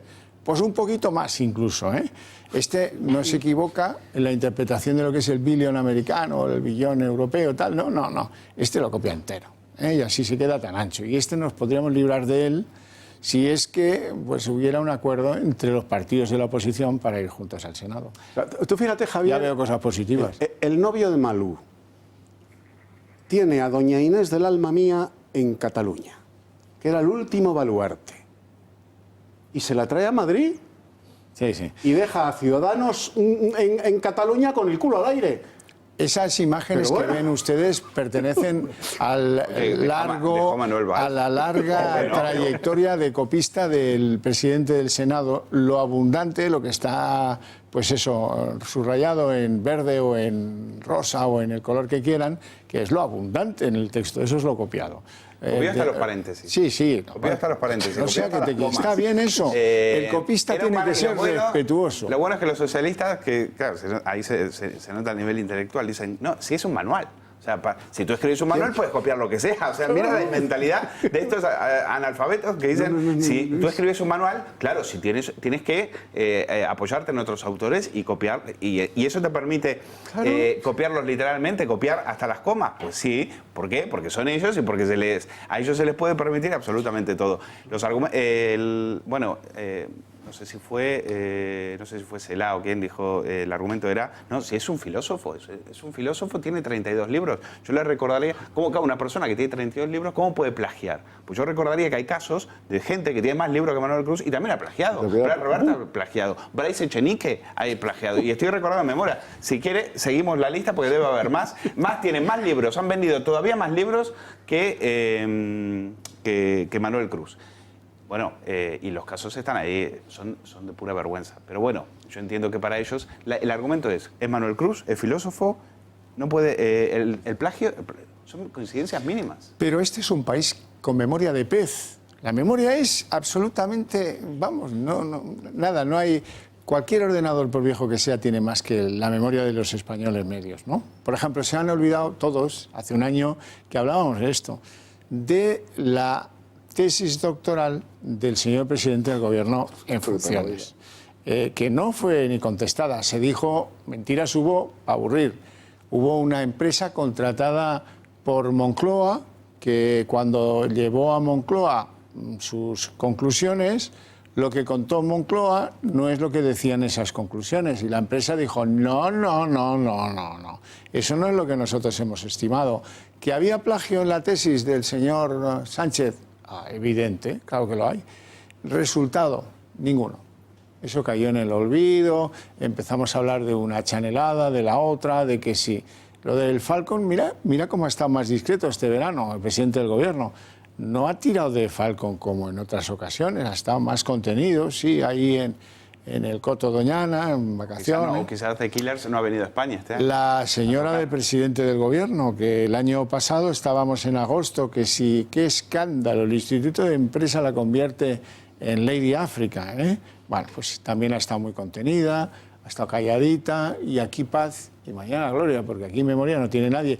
Y la oposición, la primera desmemoriada.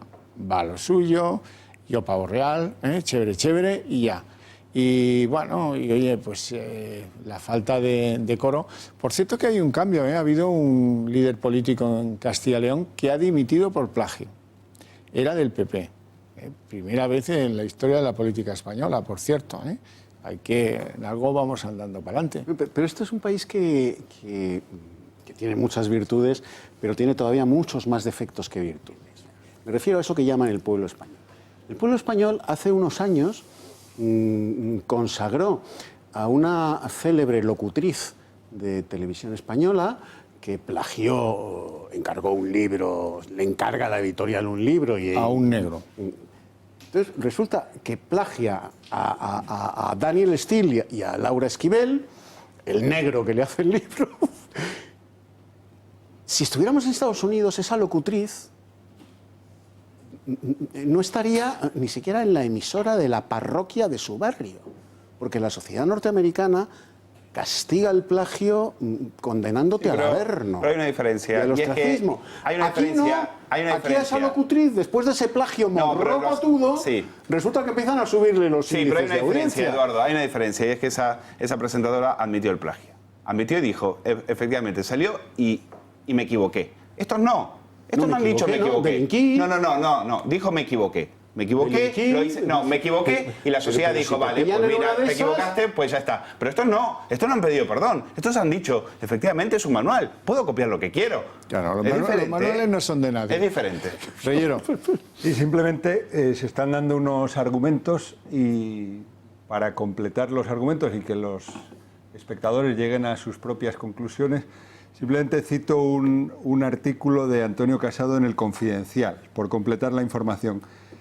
Antonio Casado habla de que la temeraria acusación de plagio, en sus propias palabras, se contiene en 34 líneas del libro, equivalentes a una página de las 428 del manual, y bueno, habla de que es un libro de divulgación y no de creación.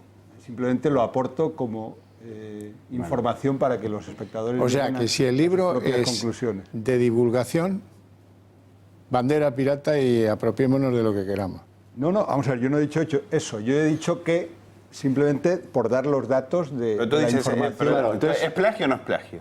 O sea, apropiarse de esos textos, estamos hablando de párrafos enteros. Yo tengo que ver... Párrafos copiados literalmente. ¿Eso es plagio o no es plagio? Es muy simple la pregunta. Hablamos, y no de un libro, hablamos de por lo menos 6 o 7 fuentes diferentes. ¿Es plagio o no es plagio? Yo mañana cojo y empiezo en un lugar de La Mancha, de cuyo nombre no quiero acordarme, y termino en la playa de Barcino, enfrentándome al caballero de la Luna Blanca, y firmo Eduardo García Serrano, y me pillan, claro, me pillan. Y entonces, no, es que es un libro de divulgación. Joder, un libro de divulgación. Manuel si empieza usted en un lugar de La Mancha, de cuyo nombre no quiero acordarme, y termina en la playa de Barcino, joder. ¿Cómo que de divulgación? Usted es un jeta. Un jeta y un golfo. Me pone usted el toro en suertes porque tengo yo muchas ganas de contar que Miguel de Cervantes es un prodigio de lo que podríamos llamar el sufrimiento en la ignominia de mi tierra, Cataluña. ¿Por qué? Porque don Miguel de Cervantes era, para la época, un tío ilustradísimo y viajadísimo. Había vivido en Roma, había vivido en Valladolid, había vivido en su ciudad natal, en Alcalá de Henares. Bueno, escribía cosas pues, que a la vista están, ¿verdad? Pero resulta que él se fue a Lepanto, llegó a Barcelona, no llegaba el que tenía que llevar la flota a Lepanto, y ahí estuvieron unos meses. Y el tipo va y se enamora de Cataluña y de Barcelona. De Cataluña hace un retrato de lo que son los asaltantes de caminos prodigioso. Y de Barcelona, pues oye, una cosa, rendido enamorado. No le ha dedicado Cervantes tanto elogio como a Barcelona. Bueno, un servidor de ustedes se educó cuando era niño en un sitio que se llamaba Liceo Cervantes. Porque hubo un tiempo en que Cervantes, pues a los barceloneses nos gustaba que se hubiera fijado en el sitio ese donde nacimos, ¿no? Vale. Ahora no queda nada, porque es un tipo peligroso, este españolazo de las letras del país de al lado, y hay un edificio donde residió Cervantes en su estancia barcelonesa, por cierto, delante de lo que podíamos llamar la playa de Barcino entonces, donde había una bonita placa que decía: aquí residió y conoció el mar Miguel de Cervantes y Saavedra, gloria de las letras españolas, bla, bla, bla, bla, bla. El ayuntamiento del Convergente Trías, taca, taca, taca, fuera la placa, que no debe quedar recuerdo del tal Cervantes en esta ciudad abierta. Abierta, abierta, abierta. Tampoco hay un recuerdo a Agustina de Aragón, que por cierto era de ahí. Señores, no tenemos tiempo para más. Tengo que agradecerles a ustedes 5 su presencia en el estudio, a ustedes su paciencia desde sus hogares. El próximo sábado a las 10, póngalo en la agenda, Más se perdió en Cuba.